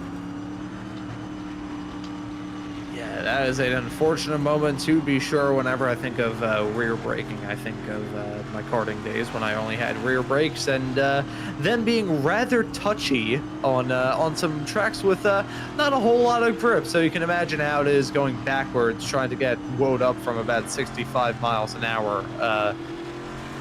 Anyways, I think heading off into the final stage of this race, obviously the strategy content going to be huge, but keeping up with the changing track conditions as well, Jeremy, going to be massive as well. We started this race in the sunset. We're now firmly off into the night, and as we get farther along, the track going to get cooler and cooler, and some cars going to come into vogue while others may start to drop back.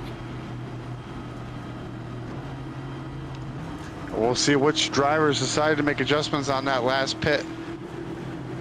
What adjustments have to make on the next pit as well.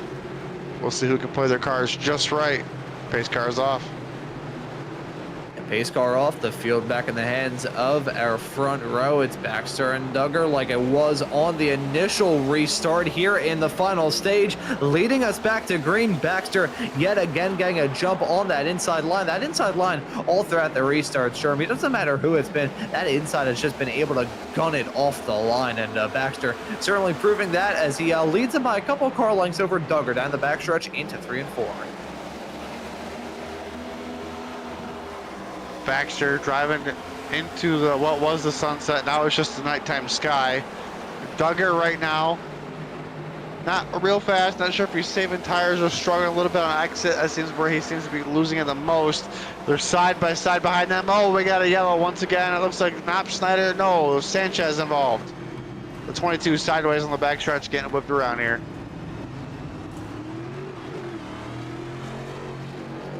22 going to try and get his bearing straight yet again. Another yellow here at Richmond, and let's take a look at this moment as he heads his way down off into turns number 1 and 2. The 22 machine on that inside line yet again loops it, and once again a racer getting caught up in that steering. The roof flaps even happen to be deployed as well as he loses it heading down the backstretch. Yet again, turn 2 biting these drivers and biting them rather hard too. Definitely thought it was going to be tricky, and it is not. Disappointing here, or it's not letting me down, I guess you could say. Snyder. There we're up with him, Hagland. Looks like everybody did a good job avoiding this. Came in pretty bad for a lot of those cars in the back, but everybody did a good job. Driver did a good job holding the brake, keeping the car up against the wall, not just slide down in front of everybody, and re-rack them, restack them. Don't think anybody came to pit road this time, except for maybe the 22 possibly, but besides that, everybody else stayed on the track. We'll get this field stacked back up and come back to green. Stacked up yet again as we are under another yellow here tonight. We'll remind you all about the championship points situation heading off into this race, that playoff grid. Brian Wasserman heading off into this race was the first driver above that cut line. Bradley Snyder right there. I think the main driver with the big gains right now is probably that P18 driver heading off into this race of Roland Collette. Top 5 finishes in both of the first stages, Jeremy. He's really turned on the Hyperjets over recent weeks. Yeah, I feel like that's all from SBR. Doing a good job with that new partnership, really lighting it up here. And as you can see, that playoff bubble is really close. Remember, folks, too, is this league is doing it by points, not by wins this season. So a lot of these drivers, you can't win and lock yourself in. You have to point your way in. So that points battle is a straight points battle at that bubble. So hopefully drivers that needed stage points got the stage points that needed, because there's only 2 stages left after tonight to collect any extra bonus points. Yeah, and that race at Daytona in 1 week's time. I don't need to tell you how a race at Daytona usually fares. There is one word to describe it more often than not, and that is terrifying. I think that is the best way to summarize that. But we have still got another restart here. Hopefully we're going to have some fun and get this race into a groove once again. Rather lengthy into this race, close to an hour and a half already into this race here at Richmond, as we're back up to green, back up to speed for Baxter. And look at the 41 of Kurtzelek, really trying to make up some moves, cutting shapes early down the inside of the number 15 of Duggar, heading down into 1 and 2. He's looking to try and contend for a top 2 spot and potentially even the lead.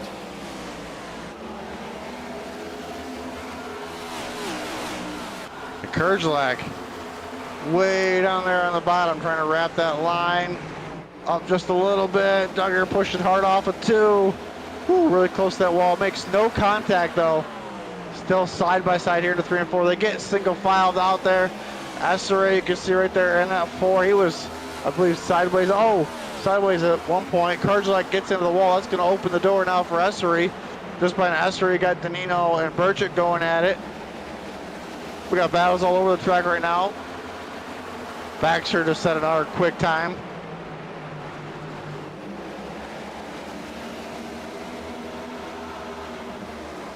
Baxter running smooth up of the front, trying to extend that gap now about a half and a half there. 5.5 tenths the gap between himself and Duggar there. But between Duggar and Essery, really not a lot as we look at the squabbling going on behind.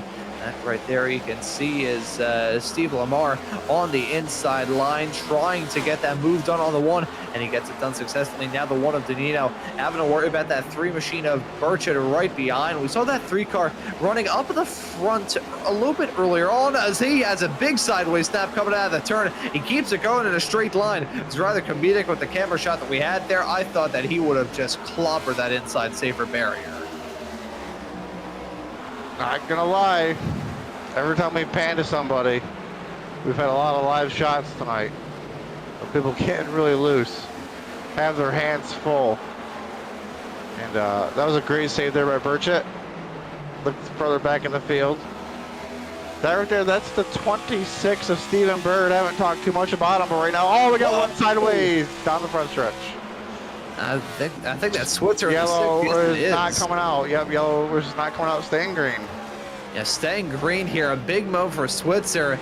Very lucky to say that Switzer had a okay gap entering off into this race. Otherwise, he would be in for a world of trouble. As let's take a look at this moment as he had his way down in there. I think he may have had some assistance with the 22 on the inside. Yes, he did. Sanchez, he's been rather upset with how things went ever since the end of stage 2 when he started to drop down like a rock, and unfortunately there, forcing his will a little bit too much there on the inside of the 6.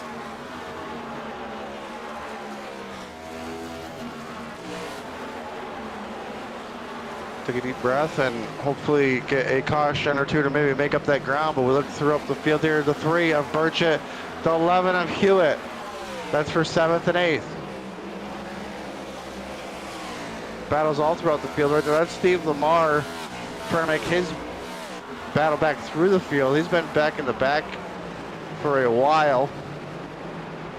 Now trying to move forward. I believe Sanchez sideways in the front stretch going to the infield. It's unfortunate for Sanchez, as I thought he was just going to loop it and rejoin the track at a rather sheer angle. Second tries a charm as we take a look at this replay to see what happened to him. Heading off into 3 and 4. Looks like he's all by himself. It's that seam of the asphalt and around he goes. We've seen a lot of this, Jeremy. We were expecting turn number 2 to be the trouble spot, and it most certainly has. But coming out of 4 as well, I think we've seen racers lose it in that same section of the track as well. You got those seams in the asphalt, the breaks in the asphalt, the different ways they paved this track, and every single time we see a racer hop that berm, so to speak, go from one line of asphalt into the other, go over that tar strip on that racetrack, that's when we see those racers just spin their cars around like a top. It could be right there, Ron, with that seam. Now there's a gap of no traction. You get the outer edge with no traction. It helps that car break loose, no problem. As you can see, Steve Lamar making his move back to the front. Speaking of move to the front, Essery is the number 4 is on second there. Duggar third. Steve Lamar battling in 4th, trying to get into that final podium spot. Kurgelag and Danilo rounding out your top 5.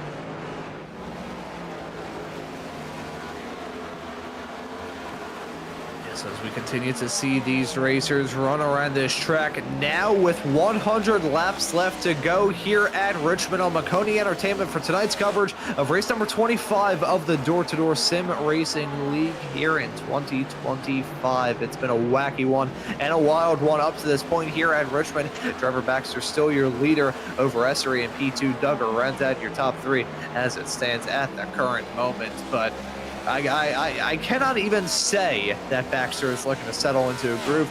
How things have gone thus far in this race, we can never say such a thing.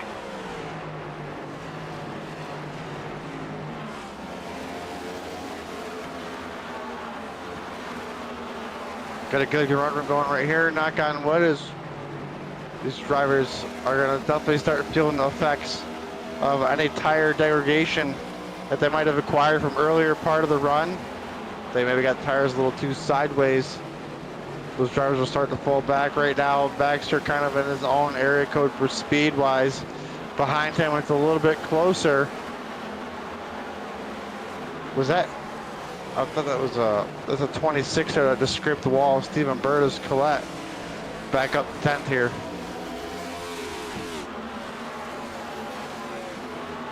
Collette looking to scrape his way up a little bit farther up the pack as he's got Steinhoff in the 74 machine right in front of him. This is going to be real intense between these two as they head their way down in there. Look at the 29 car. He's a lap down compared to these competitors. So acting as a bit of a rolling roadblock, it must be said, to the number 74, who's now going to get overtaken by the 9 machine of Collette. Side by side into 1 and 2 they go, and through into that spot rather uncontestedly, the P9 car now being occupied by that number 9 machine.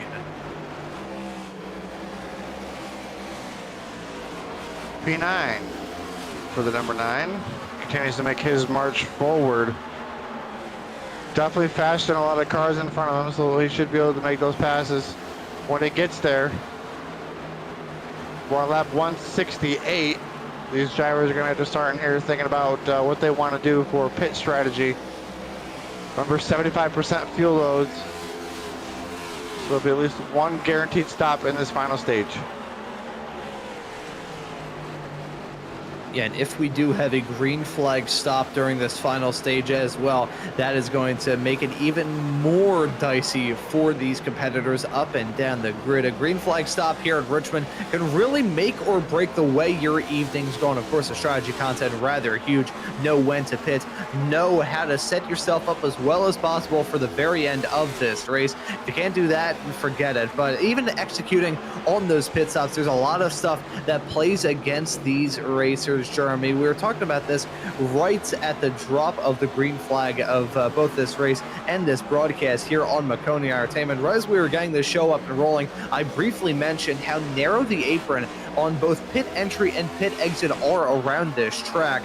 So heading off through there, really no wiggle room at all. If you mess up a little bit on either pit entry or exit, you're going to be done for. And you see that blue line on the inside there as we see those racers come at turn number 2, that inside blue line, that is the point where these racers can finally rejoin the track. Before then, you can forget about it. So executing on the pit stops, either maintaining pit lane speed limits on pit lane, or just trying to get it in and out of the pit lane, going to be a big test of these drivers' skill and their patience as well.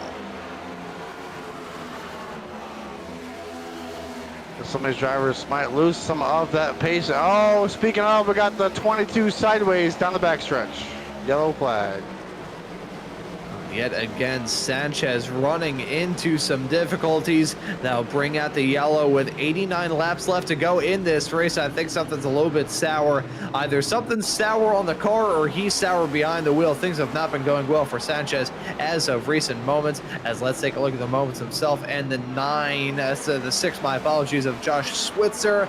It's the wall, contact being made, hits the side of him, and you can see how quickly that car was swapping ends there. Whoop, whoop, whoop.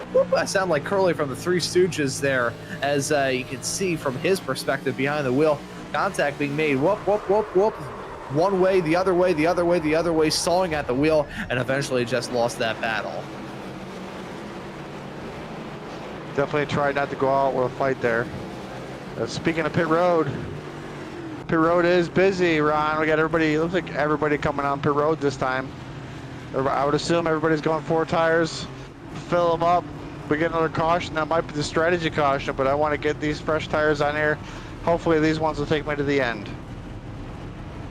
Yeah, that would be a very long stint for the tires on these cars. I think they can make it when it comes to fuel. I'm not sure if they would want to when it comes to the tires, with 87 laps left to go here at Richmond tonight on Maconi Entertainment. And to all of you tuning into the show, we hope you have enjoyed tonight's broadcast thus far. And if you have, I bet you hit that subscribe button and the notification bell so you never miss out on any of the racing action. That's Trevor Baxter leading them out of pit lane right now in that number 12 machine. He's been rather comfortable and content at the front of the field. There can be no doubt about it. One stage 1, one stage 2, both in rather convincing fashion, as everybody else has been muck-breaking and beating each other over the heads with folding metal chairs. That 12 car has been reading a nice book and eating a croissant in a cafe. Ice cold glass of iced tea to go with that too, with that like fluffy that. croissant. What flavor additives into the iced tea? Are we talking like a lemon iced tea, a peach iced tea, a raspberry iced tea potentially? I'm thinking a lemon iced tea with just real lemon slices too. I like this. I like this idea. Like a Lipton, something like that. Not out of the bottle, the actual bags. Yeah, the actual bags. There you go. Looks like the pace car lights are off here, Ron. See if we can get a good stretch here. Let's see if drivers made any good adjustments to try to get them to the end. See if this number 4 of Chris Chavez-Ussery makes some adjustments to try to close the gap between him and Trevor Baxter. Yeah, so let's see if some of the adjustments made on that machine will be able to potentially help him out. We've seen that 4 car be in just about every single position thus far in this race. He's been up at the front, a little bit farther in the back, a mix of everything in between. Been a wild race for him. He's going to be restarting this race in second alongside your 2-time stage winner here tonight of Trevor Baxter.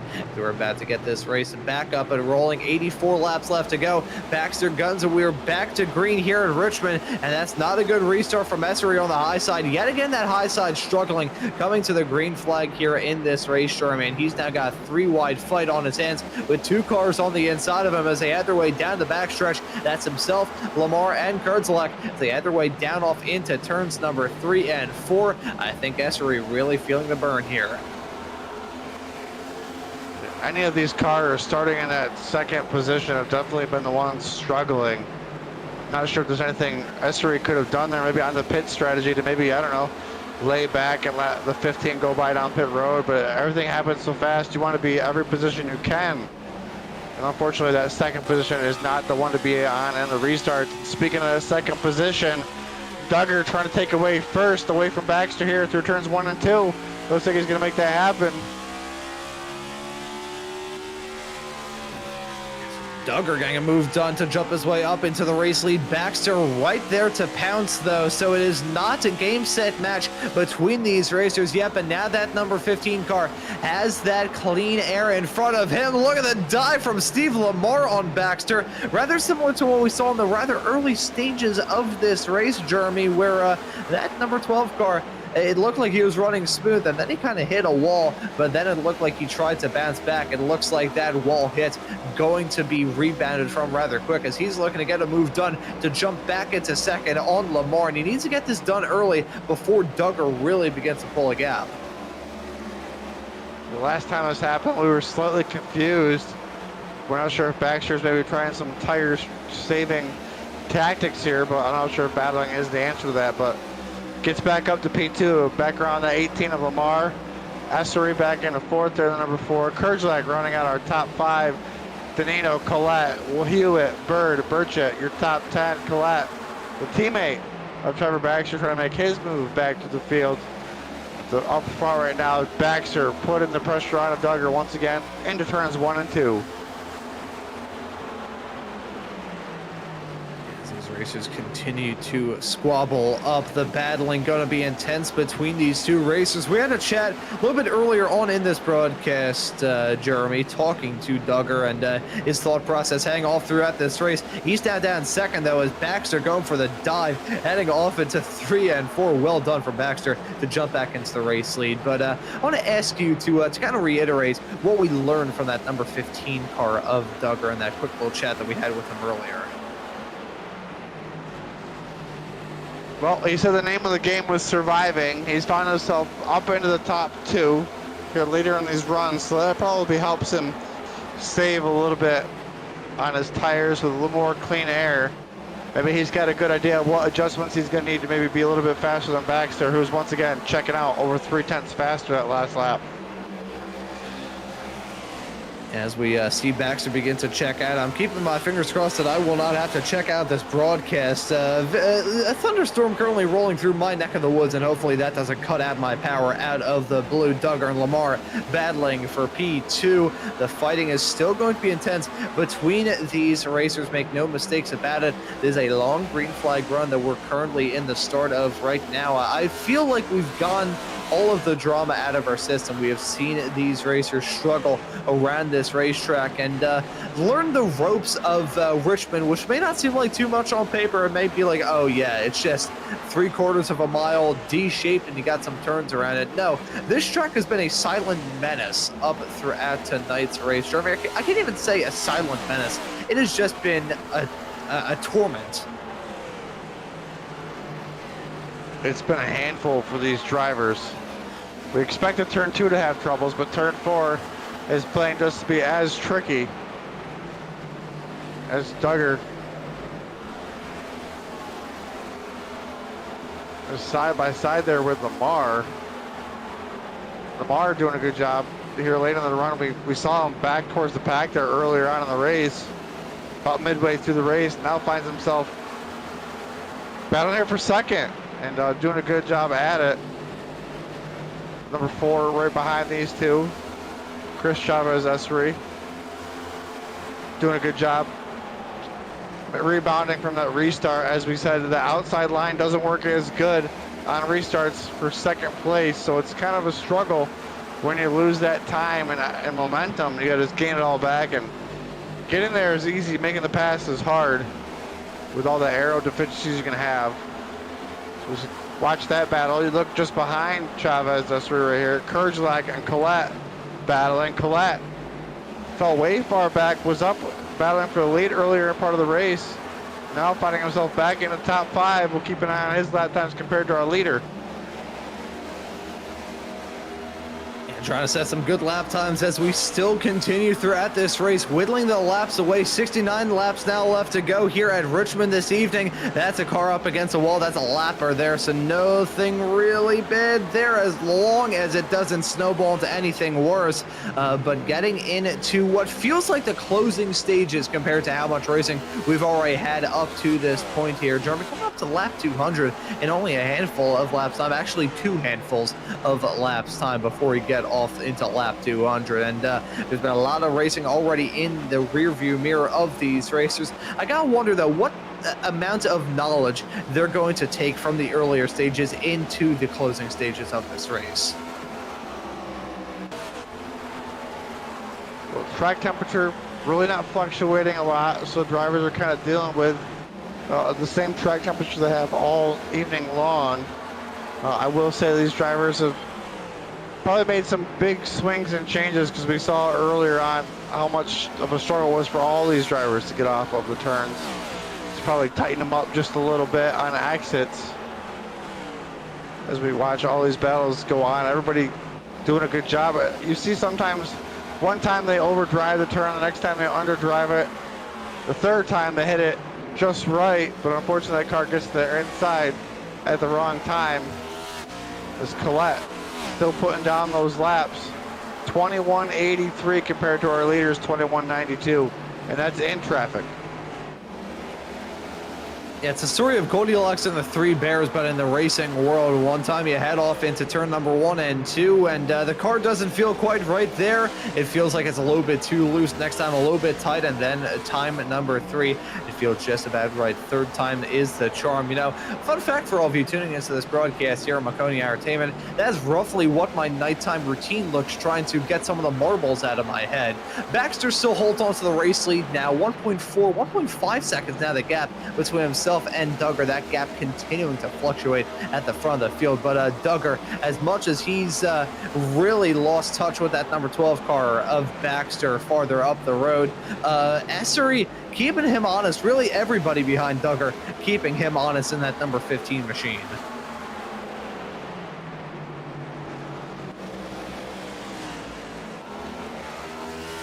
I thought Duggar was going to fall back quite a few spots here, but he's done a good job holding on to position number 2. But I think one driver that might think other of that is going to be that number 9 of Collette, really putting the pressure on to Steve Lamar right now for that 4th position. Trying to do everything he can to get his nose just inside there to get that 18 off the bottom. It's really turning good on that yellow line for that number 9 machine.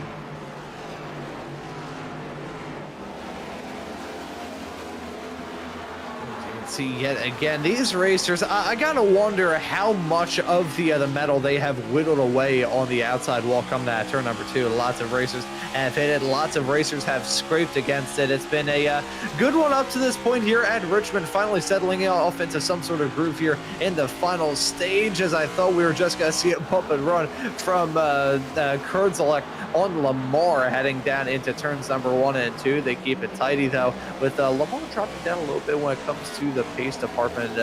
22.2 last time by, which is the slowest time of anybody inside the top 10. I'll have to go back to Switzer in the number 6 car and the no good toward race that he's at up to this point to find somebody who was slower on that previous lap. So I think it's certainly fluctuating when it comes to the pace, but as it stands presently, I think Lamar beginning to join a long list of drivers at this point in this stint, Jeremy. They're probably struggling when it comes to finding grip around here. If you hurt those tires earlier on the run, you're definitely paying for it right now. We don't expect drivers to need fuel. Tires, it could be needed. We'll see if anybody decides to do any type of strategy here in these final 56 laps. So 57 laps left of racing action here at Richmond, and at this point these racers are probably happy about the green flag run they find themselves in, but they also probably have their brains thinking about how it's all going to work out at the end of this. Will they come in for some more tires? Will they come in for another stop? If they do, how can they go about the green flag stops? We're thinking that if we did have green flag stops, that was probably going to see many a racer make or break their evening. I still think there's a lot of truth said in just, Jeremy. We talked about this a little bit earlier on about the challenges of the pit entry and exit and pit lane period around here. I would say in terms of the track on the NASCAR calendar, outside of the super speedways, I would say Richmond is probably up there in terms of the more sketchy pit lanes and the ones that are so easy to pick up a penalty. It can sneak up on you real quick if you don't slow down at the right line on entry. I don't know how many of these drivers practiced coming down pit road, but if you come down pit road just fine and if you come out a lap down and the driver is not ready to prepare to come down pit road and they mess up, that could bring out a yellow and ruin your chance at winning this race. So if we do a pit under green, I know all these drivers are hoping everybody knows how to do it. As ooh, the 4 of Essery was sideways off the 4 there. Yeah, as we get farther along in this, then we're starting to see these racers get more and more squirrely coming out of these turns, and I can't imagine how their heart rates are looking at this present moment. They're probably spiking up every single time they come out of the turns. The exits of these turns, whether it be turns 2 or turns number 4, have been the trouble spots, as here's Steve Lamar coming down into the pits. Interesting call here, Jeremy. What do you make of it? What do I think about it? Let's see what happens and how it works, see if anybody else pulls the trigger. But right now, it's a lonely number 18 right on pit road trying some type of strategy here. I like it. You know, there's enough time left to try to make up this time. We'll see how it goes. Yeah, I think we'll have to see if this all works out for that number 18 car. Yeah, very good-looking paint scheme, I gotta say as well. A little bit hard to spot out under the lights here at Richmond, but hey, I think it's a very good-looking car. My main thing is I feel like it works better at the night for the simple sake that as someone who used to race in karts with an all-black fire suit, I can let you know that if there's any way that you want to melt in the summer sun, that is the way to do it without a question or shadow of a doubt.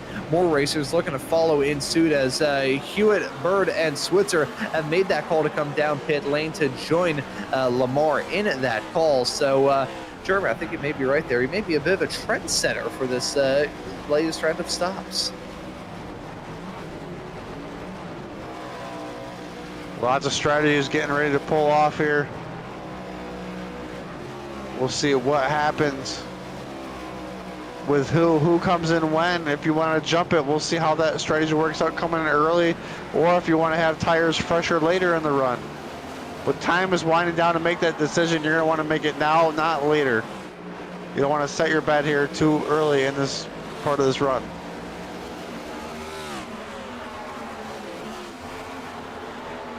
And with 48 laps, high 40s being the distance that some of these racers will have to make it to the end of this race on those tires, they're probably going to be screaming in agony come time for the end of this race. A late race yellow would probably send a lot of these competitors to come down pit lane. I have a very specific feeling about Duggar losing out a little bit of time there as he headed his way off through there. I think we may see Duggar make that call to pit. Yes, we are. So that 15 driver making that call to come into the pits yet again in this race. 46 laps left to go, and Baxter holds on now to a 2.7 second gap between himself and Collette, and Essery running at the top 3 as it stands at the present moment. High attrition rate for sure here at Richmond. Plenty of yellows, plenty of drama, plenty of cautions, but these racers, I think, supplying the caution as it stands right now. They're taking it easy, relatively speaking. From our vantage point, they're taking it easy, right? As Collette now makes the left-hand turn on the pit road. I'm excited to see how these strategies work out as Baxter is still out on the track. Keeping an eye out throughout the field.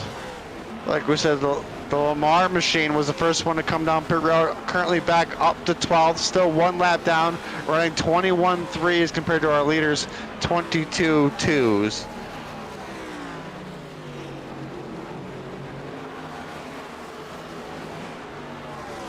That's just an insane pace difference. It's I mean, we saw it a little bit last night during the real life cup race. The pace disparity between racers who had made that call to come down pit lane and the ones who were out there on the racetrack on those old worn out Goodyears, picking up a lot of as I like to call it OPR, other people's rubber, as you go off into the marbles around here. And this track is not a smooth one, mind you. I would say that Richmond is up there in terms of the cheese graters of NASCAR's for NASCAR for the Goodyears on these race cars. So gotta wonder any sort of tire saving strategies that may potentially play a factor in this later stint of this race.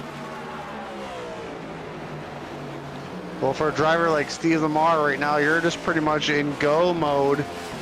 Now only 1 car back from our leader trying to unlap himself. But that leader is over 4 seconds away. We're trying to close that gap. Got a long ways to go.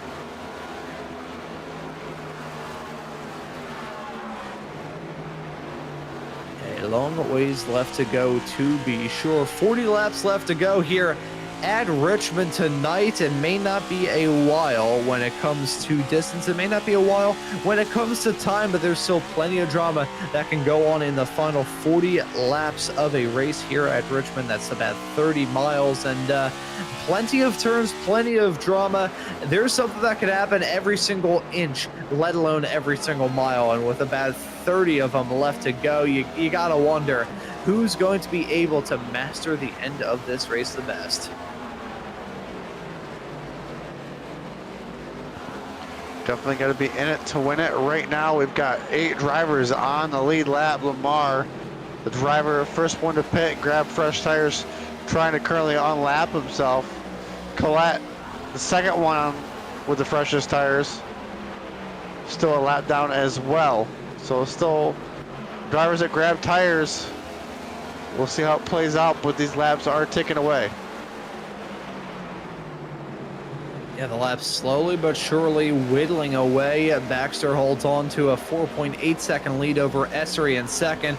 Kurdzalik slotted in P3 as it stands right now as well. So the top 3 currently covered by a tick over 5 seconds as it stands right now. The top 7 on the lead lap as it stands currently. Still in the midst of this pit cycle. Probably going to see these racers make that call to pit soon-ish. You got split strategies. You got these racers looking to have that tire advantage right now, and then you got the others who are deciding to potentially just have the good tires for the end of this race. If we do go in to a green-white checkered scenario, we talked about this earlier on in the show, Jeremy, the possibility of us having to use the 2 green-white checkered attempts that are allotted to these racers here in the Door Sim Racing League. If we do end up getting off into that, these drivers making that late call to pit, they're going to be the ones smelling like beds of roses in the event of that taking place. There's the yellow right there.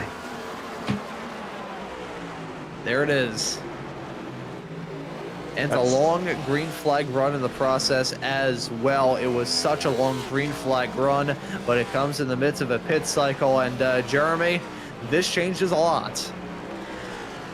Boy, those drivers that came down pit road and got that. I'm not even sure what the caution was for, to be honest with you. I didn't see anybody falling down the leaderboard. Trying to take a look right now, but looks like everybody's rolling at the time. Yeah, I think one of the disgruntled fans may have potentially thrown a hot dog wrapper off onto the racetrack or something of the sorts.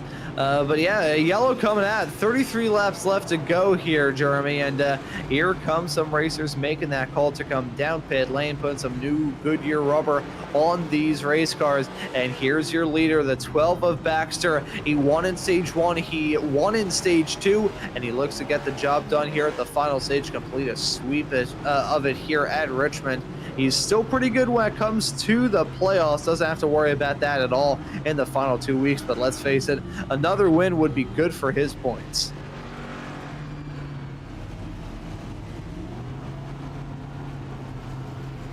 trying to seal the deal right into that final 4 battle for the Baxter Mobile. He's obviously been a dominant driver here all season long, one with the most wins here this season. And the more wins you get, the more playoff points, the easier it is to get into that final 4 championship race. So we'll see what he can do right here. We're going to have different strategies, different cars everywhere. This is going to be a crazy battle here to the finish. The final probably 28 laps, I believe, we'll have to green.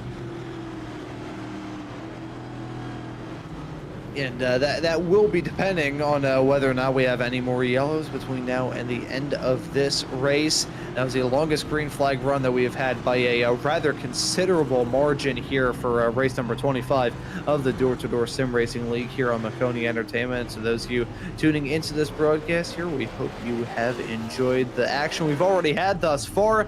And the action tuning in to Maconi Entertainment week in and week out gives you a pretty darn good reason to hit that subscribe button and the notification bell so you never miss out on any of the racing action. We're getting to close to 1,000 subscribers on Maconi Entertainment as well. 993 subscribers is the current tally at this present moment, and if we have that, our boss man, Mr. Jeff Maconi, gets started running ads on this channel as well. So that'd be pretty dang awesome as well. But still, it's still a little bit off that. Only 7 subscribers. And hey, this is a grandstand finish, brings a lot of people in. We could potentially hit that by the end of the night. Let's see. Let's see indeed. Let's see how this restart's going to go as well, Jeremy. Looks like lights are out on the pace car. Not a lot of racers up at the front, so I wonder if this will potentially get delayed somewhat. No, it is not. That pace car turning down pit lane. Going to put Baxter and Essery at the front of this field as we are back to green flag racing here at Richmond with Baxter yet again getting off to another flyer. He's been so dominant up to this point in the race, and that inside line has been dominant too on these restarts. Proves it yet again. Kurzlek slotted in second, Essery in third, Burchett and Steinhoff round out your top 5 as they head their way down the back straightaway and look to hold on to as much of the spots that they can in the final 30 minutes of this race, certainly in crunch time. Laps winding away quickly. A lot of those drivers kind of had a bad restart because they had to get the wave around, and we came to green as they got the wave around. So you can see them there in the distance trying to make up as much ground as they can. That was the unfortunate part of that yellow flag coming out when it did. Is all Burchett into the wall there off of 4. So it looks like he is still going out there on the racetrack. 27 laps now left to go here at Richmond. He keeps it going, keeps it rolling, and still runs in that P4 spot as it stands right now in that number 3 machine. We've got the 4 car currently running in second as it stands right now in front of the 41 of Kurzlek, and the 3 machine of Burchett runs that your top 4. Carpenter in 5th, Hagelin in 6th. Oh, as that's a spin from the 74, that's Steinhoff.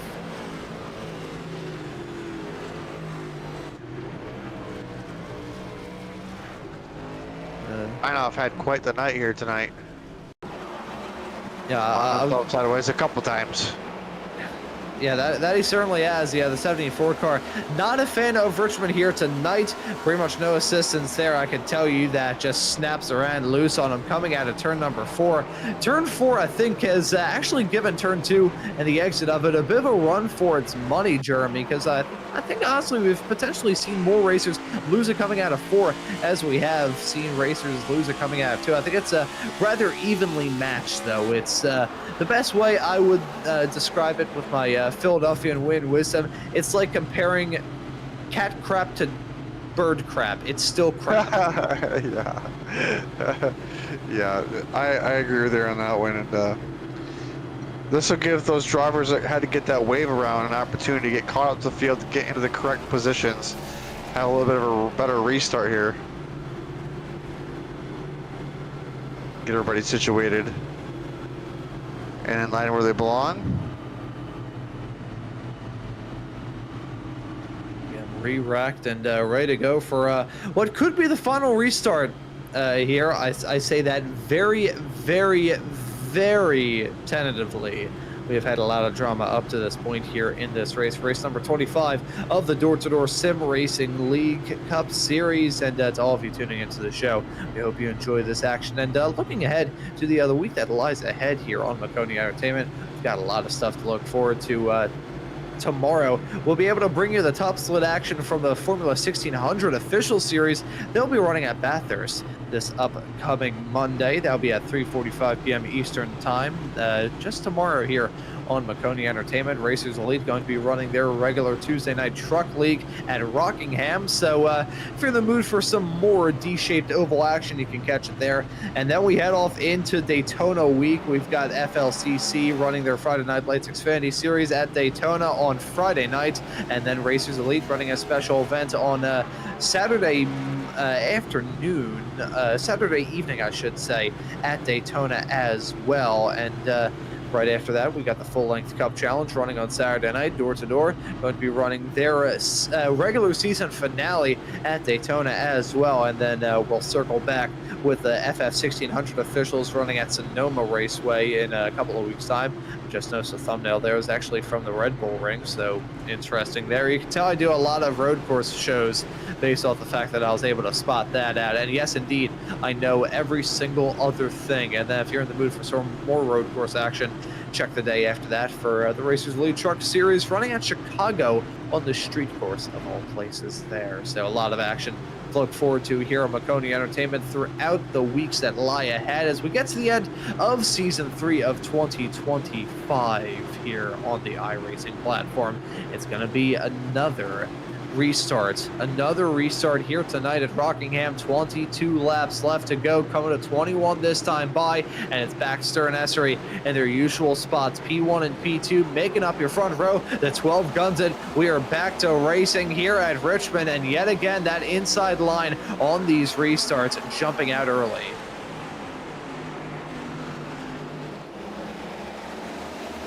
Makes it look easy. Second place, side by side.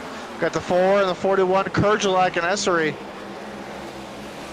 Kurjalak on the outside, trying to make it happen. Oh, sideways behind them is Burchett. Does a great job saving. Oh, but Duggar sideways in front of the field.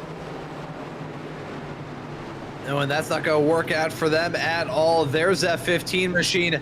He's slow, and now bring out another yellow in this race. Now 20 laps left to go under, I think would potentially maybe even be our 20th yellow of this race. It's been a wild one here up to this point, and we still have a decent amount of racing action left to go. Let's take a look at this moment for Duggar. Loses it coming out of the turn. The one following in suit, and very lucky that number 15 car didn't get absolutely creamed by the number 74 right behind.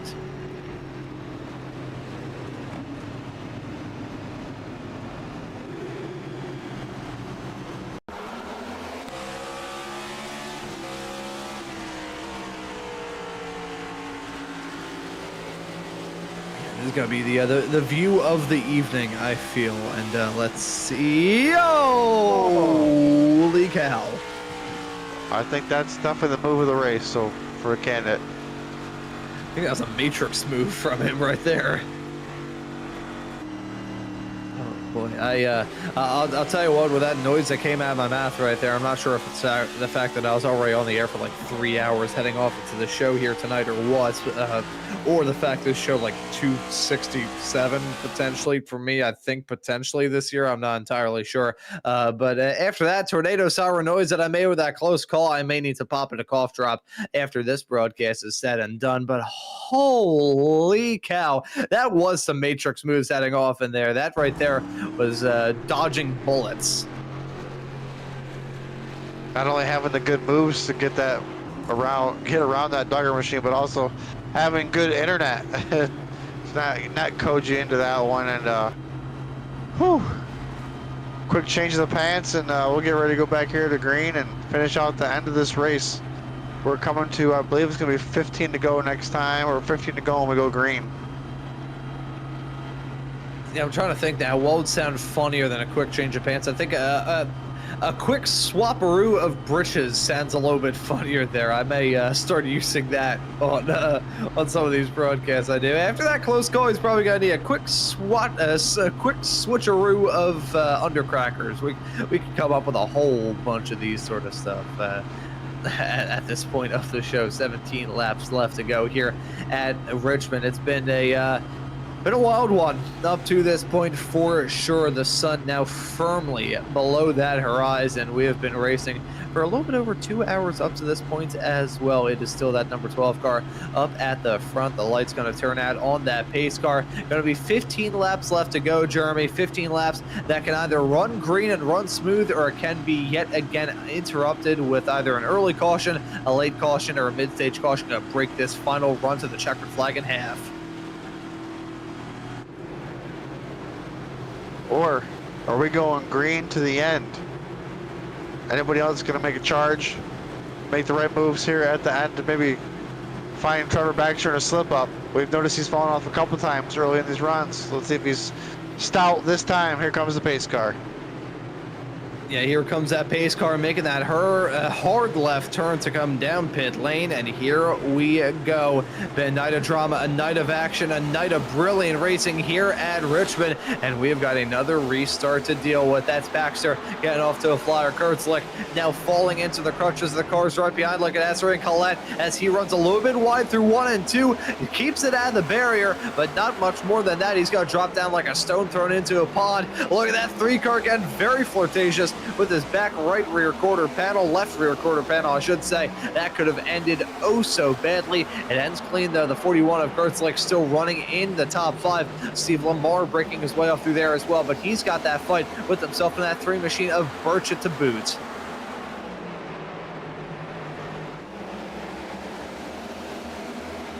Collette battling back from mid-pack, finds himself now the last car on that podium spot, but he takes a left-hand turn, tries to get to the inside of number 4 of Essery. Baxter setting his fastest laps of the race right now. Essery to Collette to second place. And Collette getting that move done. So this is the first time we've seen that number 9 car really have an unobstructed and not too obscured view of Baxter right in front. We've seen him run in second to Baxter before, but it's usually been by the point that Baxter really checked out from this field. So Collette getting that move done to jump his way up into second. Baxter, though, trying to pull that gap about 8.5 tenths of a second. The gap at the line. Now 11 laps to go here at Richmond. Certainly firmly inside of crunch time. These racers not handling as well as they did in the early stages. These cars not driving factory fresh, but they need this final run through to the checkered flag, but it's not going to be a green one if they keep doing that. That's a 41 of Kurtzlick. Going to hit the outside wall down to the turn. He's going to spin around. The caution's going to come out. Couple other cars there tangled up there at the end. That's going to be a tow right away, right to the pits. Man. Oh, we're still wrecking here under yellow. Oh, jeez. You can see the 3 of Burchett gets to the inside of Kurtzlick. Kurtzlick tried everything it could to save it. Unfortunately, it turned hard to the right. Comes back down the track, and Hagland nowheres to go. Under caution, we had another driver not expect the rest of the field to be stopped, I guess. You see there, Burchett just gets into his left rear. 2 cars driving hard there into turn 3. Oh, big impact there. Yeah, that was a massive double and triple whammy. The 44 car also getting collected in that moment. Oh, okay, that was a 35. I think he just had to pull off some matrix moves in his own regard. A quick swapperoo of britches may be necessary for him. Oh boy, I'm not sure where that came up in my brain, but it's there now and it's probably never gonna fall out. Whoa, look at that. That was the dodge of the race by a country mile. I'm not even sure if he knew how he managed to pull that one off. Back-to-back cautions where I think we've had nominees for the move of the race. Not sure if that's a good thing or a bad thing with these final laps winding down. Looks like we're gonna have one more pace lap. Laps are in their final tune here. We probably will have 6 to go when we come to green. That I believe we will, as the lights are still on that iRacing pace car, the nondescript sedan at the front of this field. It's not a Ford, it's not a Chevy. It kind of looks like a Holden to a certain extent, but it's not a Holden. Don't call it a Holden, otherwise the Aussie fans will come in here and try and suffocate me with a jar full of Marmite in my mouth. We got the number 12 and the 9 running up at the front of this field as they usually have. Now, with this late race restart, Jeremy, I'm going to put you in the spotlight yet again. You think this number 9 car has a shot at the 12, or you think Trevor Baxter's just been so dominant in this race that he's going to run in his usual spots? Not only do I feel like Trevor Baxter's been very dominant all night, he's going to continue to hold on, but that leader has such a jump on second place that I think Collette may potentially lose 2 spots, if not at least 1 spot. Or he might just prove me wrong and hold second place here, but we noticed second place has been struggling here all night long on these restarts. Let's see what happens this time with the teammates on the front row for our potential last restart. Yeah, this could be our last restart. I think at the very most, it will be our 4th from last restart, and that would be like worst case scenario, yellows all the time. But here we go, that pace car coming down pit lane. Baxter and Collette up in the front. We're back to racing here at Richmond for what could be the final time, and it's Baxter pulling out yet again. That inside line on these restarts has been dominant. Collette on that high side tips back in and tips the wall. Coming out of turn number 2. That's not going to do him any favors. Coming to 5 to go. Collette doing a great job proving me wrong, holding right to that back bumper of our leader. Trevor Baxter, his teammate, on his back bumper is Steve Lamar, but a good exit there for the Collette machine. Keeps him within striking range of Trevor Baxter. One little slip up, the 9's going to be there. Tries to back up his little entry into turn 3. Oh, pushing too hard off of 4. That's going to almost seal a deal there for Baxter unless we get a yellow. As Collette tries to block the Lamar machine, does a good job. Lamar gets tight to the middle of 1 and 2. As they stack up, I feel like the chances of us having an incident grew higher and higher with every single passing moment. Lamar not very happy there. I thought he was going to try and give the bumper down into turn number 3 and 4. He gets wiggly out of the turn. He holds on to it. Yo, boy, that could have ended in tears. There's a yellow farther behind, though. We're going into overtime.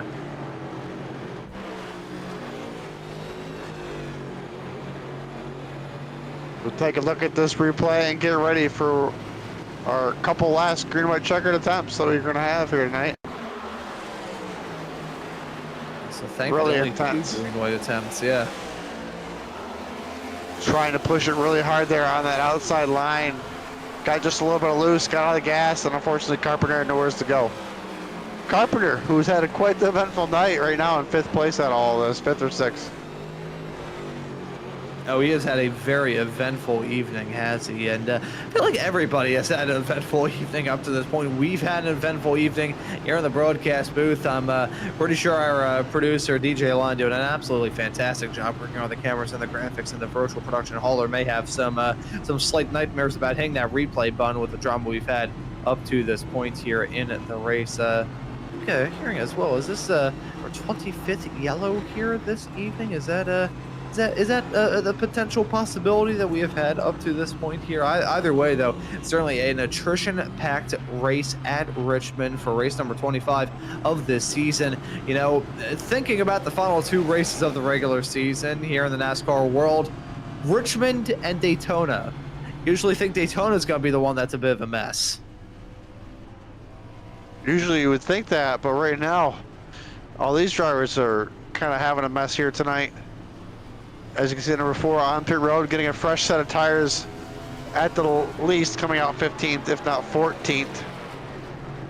And he'll come back out on the track and rejoin the field in this one of the final green-white attempts.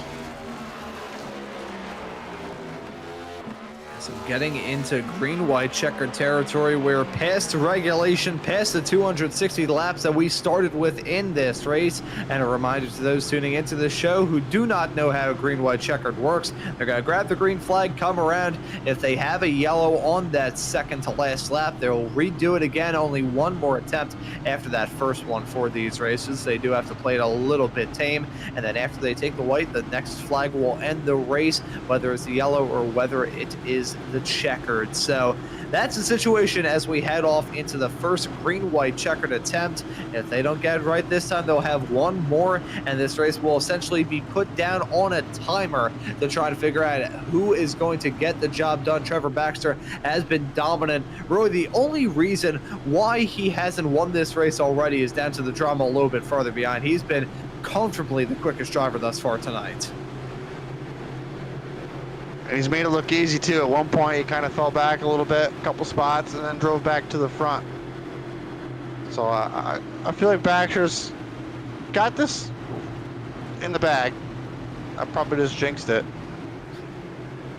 Oh, but, and he's going to hit the wall. Yeah, I didn't think it'd happen with the way it's been going here tonight. Yeah, that it certainly can. There's so a lot of drama that can go down on these laps. It's going to be green-white checkered attempt number 1 here on Maconi Entertainment for tonight's coverage of the Door Sim Racing League, race number 25 at Richmond. Into green-white checkered territory we are now officially in, and it's Trevor Baxter leading us back to green for what could be the final time here tonight. That's Steve Lamar getting off to a flyer of a restart. Look at Roland Collette there in the 9 machine, looking to fight back as well to jump his way back up into second. But Trevor Baxter leading him down the backstretch off into 3 and 4. Lamar's right there to pounce as well. He's been up and down throughout this field like Otis Elevator, and he wants to end this race on a high. The white flag in the air. One more lap of racing action here at Richmond as Trevor Baxter leading over Steve Lamar. Looks like those two will be the ones to keep our eyes on for this battle for the win. Will we see a lunge? Will we see a move? Will we see a dive into the turn? Not going to get from Steve Lamar, and it's Trevor Baxter in the 12 car. 1 in stage 1, 1 in stage 2, and he gets a job done here in Richmond.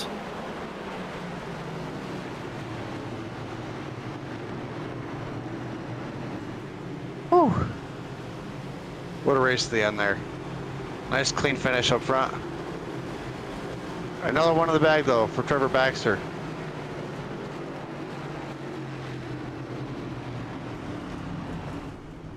Another one indeed in that back pocket for Trevor Baxter. We don't do the points in this series based off wins. We do it based off just regular points, as it really should be done. And Baxter proving how it should be done at Richmond. Got to park it down on that apron, potentially cook up those rear tires in celebration for another win for Baxter. You can see that fly and rubber particulates spattered front end of that Toyota Camry. He is going to be rather happy about how things went for him here tonight, and can you blame him? It's a brilliant drive from Trevor Baxter to get another win. He had to weather the storm of drama, weather the storm of chaos here at Richmond, and at the end of it all, Trevor Baxter going to walk away with another victory from this season for him. And as we see him burn it down, we're going to take a quick commercial break here on Maconi Entertainment. We'll be right back with some results, some interviews, and to look ahead to the regular season finale at Daytona next time at Trevor Baxter. Your winner will be right back here in a couple of moments' time.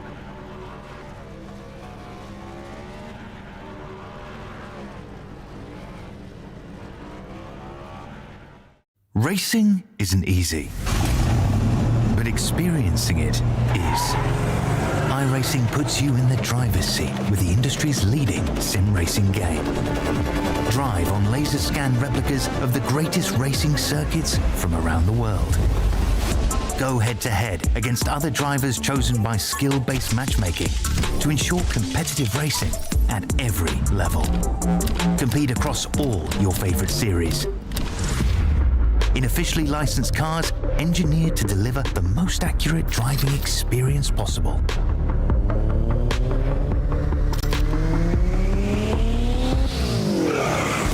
Join a race or host your own with players from across the globe. Race against the computer or in a league with friends. Feel the thrill behind the wheel. Visit iRacing.com.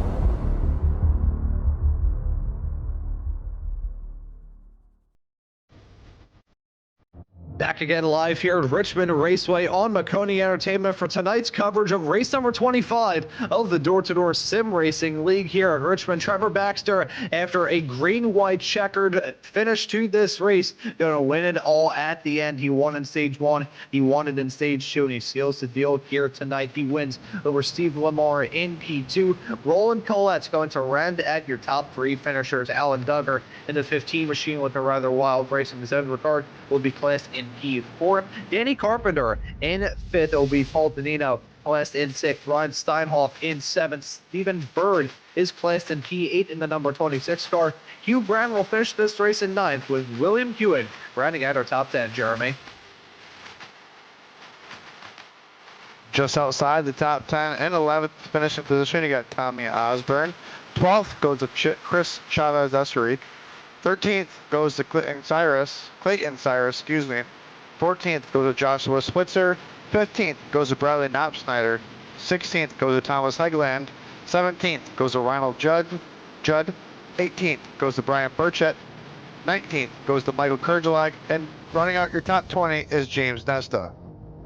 Then looking through the final few drivers we have classed in this race, the last of the 29 drivers that took the starts in this race, many of these competitors ran into some major difficulties throughout this race. They include Joshua Sanchez in the 22 car, classed in 21st, 28 laps. That Michael Reeves in the 00 in 22nd, Daniel Vest in 23rd, Gus Otero in 24th, Billy Brickley in 25th, Bree Adkins in 26th, Nate Pollard in 27th, Joshua Hyatt in 28th, and William Lark rounding out your 29 cars that took the start here in this race at Richmond tonight. It was a hectic one, rather drama-packed, and at the end of it all, we had some brilliant racing action thrown in the midst of it all as well. We got some drivers looking to have a chat with us at the end of tonight's broadcast. I think we'll get things up and rolling, do it in reverse order, and have a chat with our P3 finisher of Roland Collette. Make our way up to Trevor Baxter in a few moments' time. Roland Collette down there in the broadcast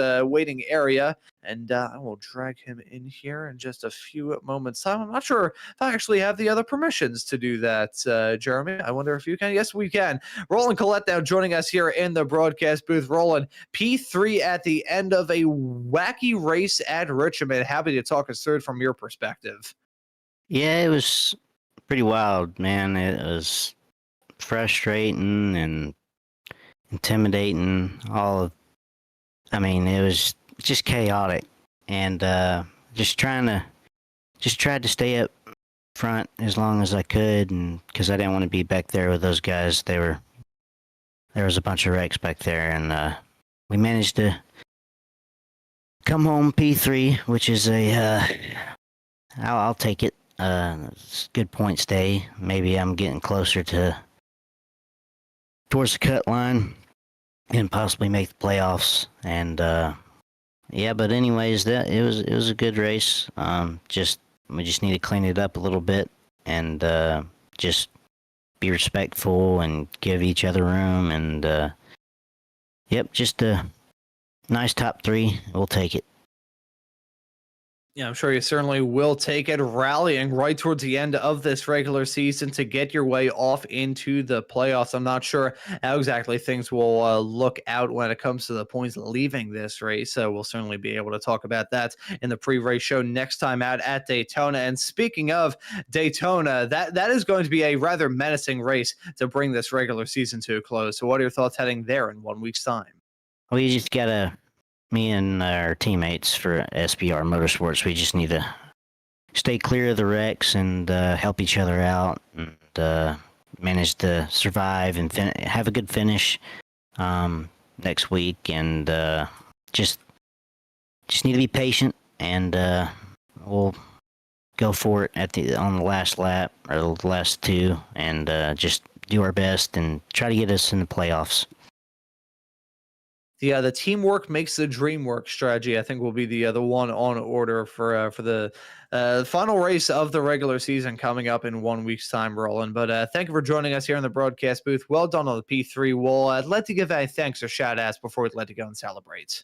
I want to thank SBR Motorsports and Ryko Setups for everything they do, all the time they put in. giving us these fast setups, and it's really helped tremendously. And want to thank JS Designs for designing my paint schemes, and they always look good on the track. And just want to thank Door to Door and all the guys that put this group together. Great group of guys. Enjoy it, and want to thank you guys for broadcasting. It's always a pleasure and an honor to race and for y'all to broadcast, and y'all do an amazing job. So we'll go on to next week in Daytona, and we'll see y'all then.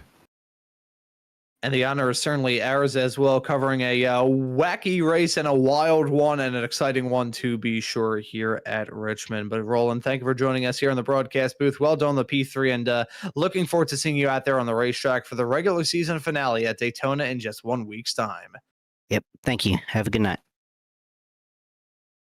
And that right there is our P3 finisher of Roland Collette joining us here in the broadcast booth. We get to have a chat with our P2 finisher of Steve Lamar. He's with Jeremy.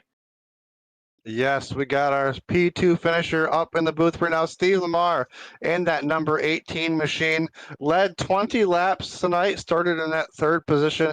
Came home, though, 1 spot short. Steve, what more did you need to get around that Trevor Baxter? I needed to have that starting position before we had that restart. Then I could have been around him, but no, Trevor's fast, and I knew that if he was starting it, me being behind him, I didn't think I could get around. But I was in that position, and I knew that I could overtake Roland from the bottom. So that's kind of what happened. Walk us through tonight. It seems like middle part of that race, you were kind of stuck middle of the pack. Were you trying to fix some damage or just trying to get some strategy to get to the end? I'm trying to remember what exactly happened, but there was some stuff that took place. I think I missed something in the pits. I had to go back in or something. I can't remember exactly, but Okay.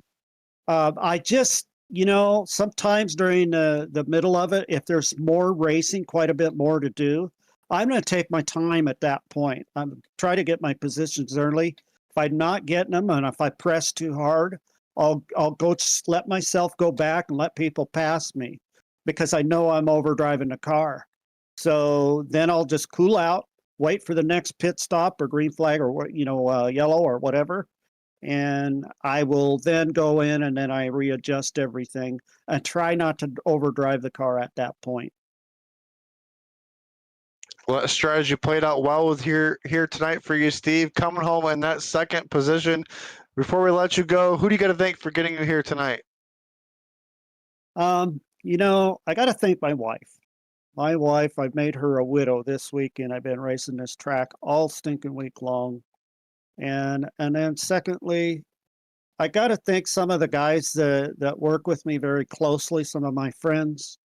And then thirdly, I would like to thank Ryko because they're still putting out these sets. And as a matter of fact, I think all 3 of us up there in the front, 4 of us, 5 of us, I think, I don't know if Danny's in there, but 4 of us are up there, and Paul Danino's in the 5th, 6th position.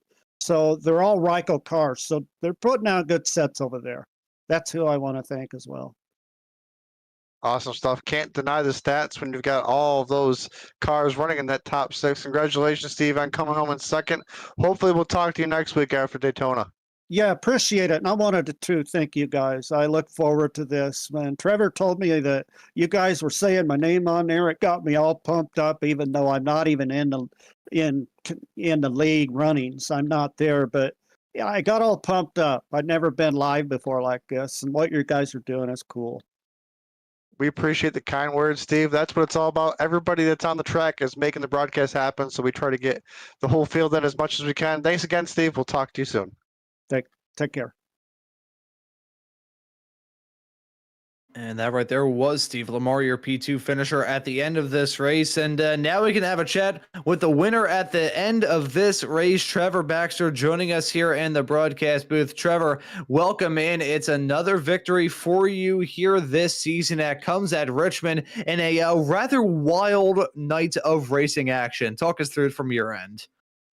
Yeah, it was action-packed for sure, man. It was a long race. Glad we got the stages. Glad we got the win.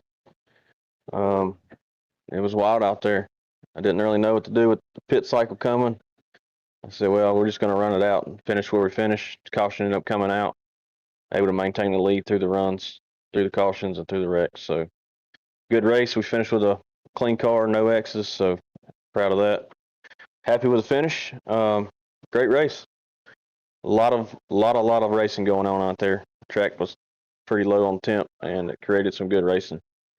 It's glad to see that with the new car model. We saw at, I think Pocono was the first one. Everybody was trying to get used to it, so I think everybody's got accustomed to it, and the racing's starting to come back around. People are learning how the tire model works, how the aero works, how to get around people, and how to save tire again. So happy with what we got, and glad we got the win tonight. You know, usually at this point in the interview, I would ask a rather intricate question about a small, minute detail about the race that you brought up there in the answer to the first question. But I want to ask you about this. Did you just say that you picked up a 0x in this race, not a single incident point throughout tonight? Did I hear that correctly?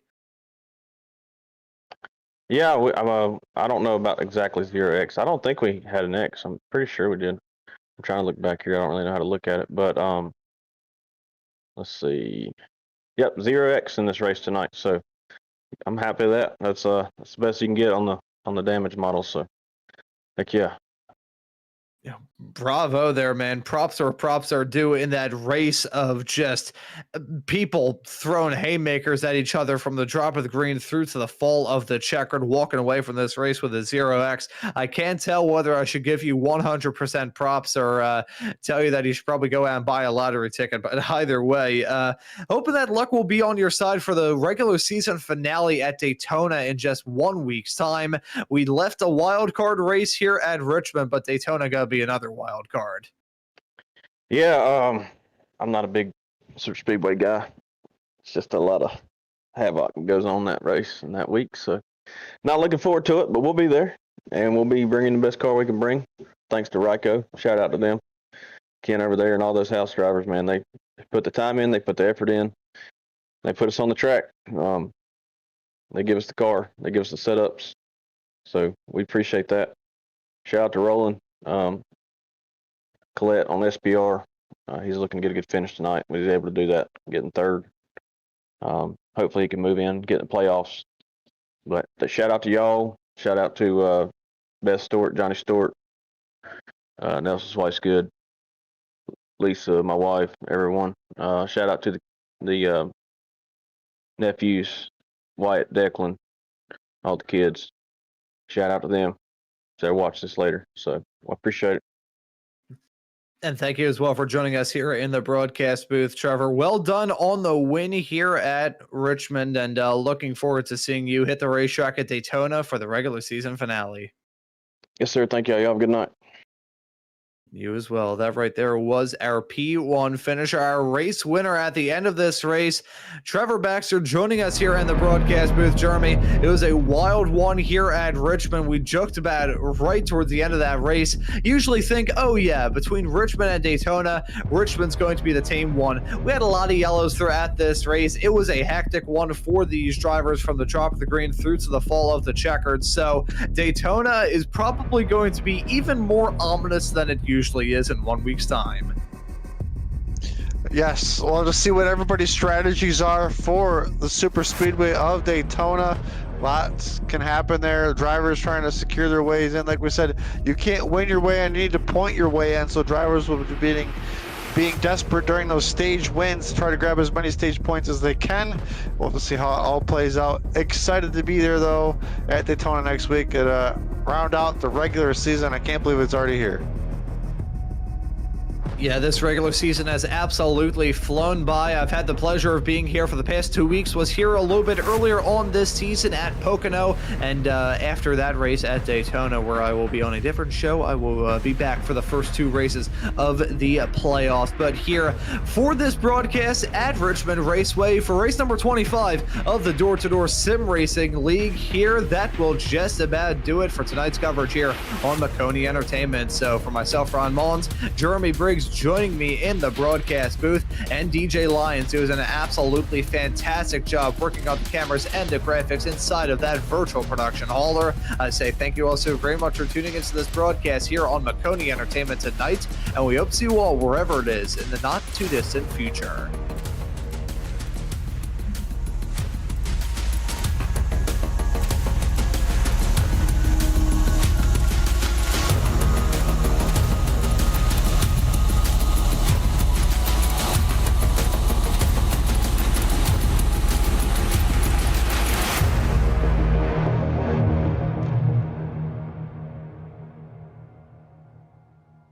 When you want to be the best, you can't settle for the rest. For anything on iRacing, there's just one name you need, Maconi. With the launch of Maconi Entertainment and Maconi Competizone alongside Maconi Setup Shop, we now provide the best of the best in setups, paint schemes, coaching, broadcasting, and event organization.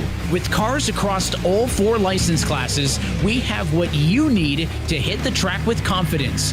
Grab a subscription and save money while going fast at MaconiSetupShop.com/subscriptions. And remember, at Maconi Setup Shop, there are setups, but your victories.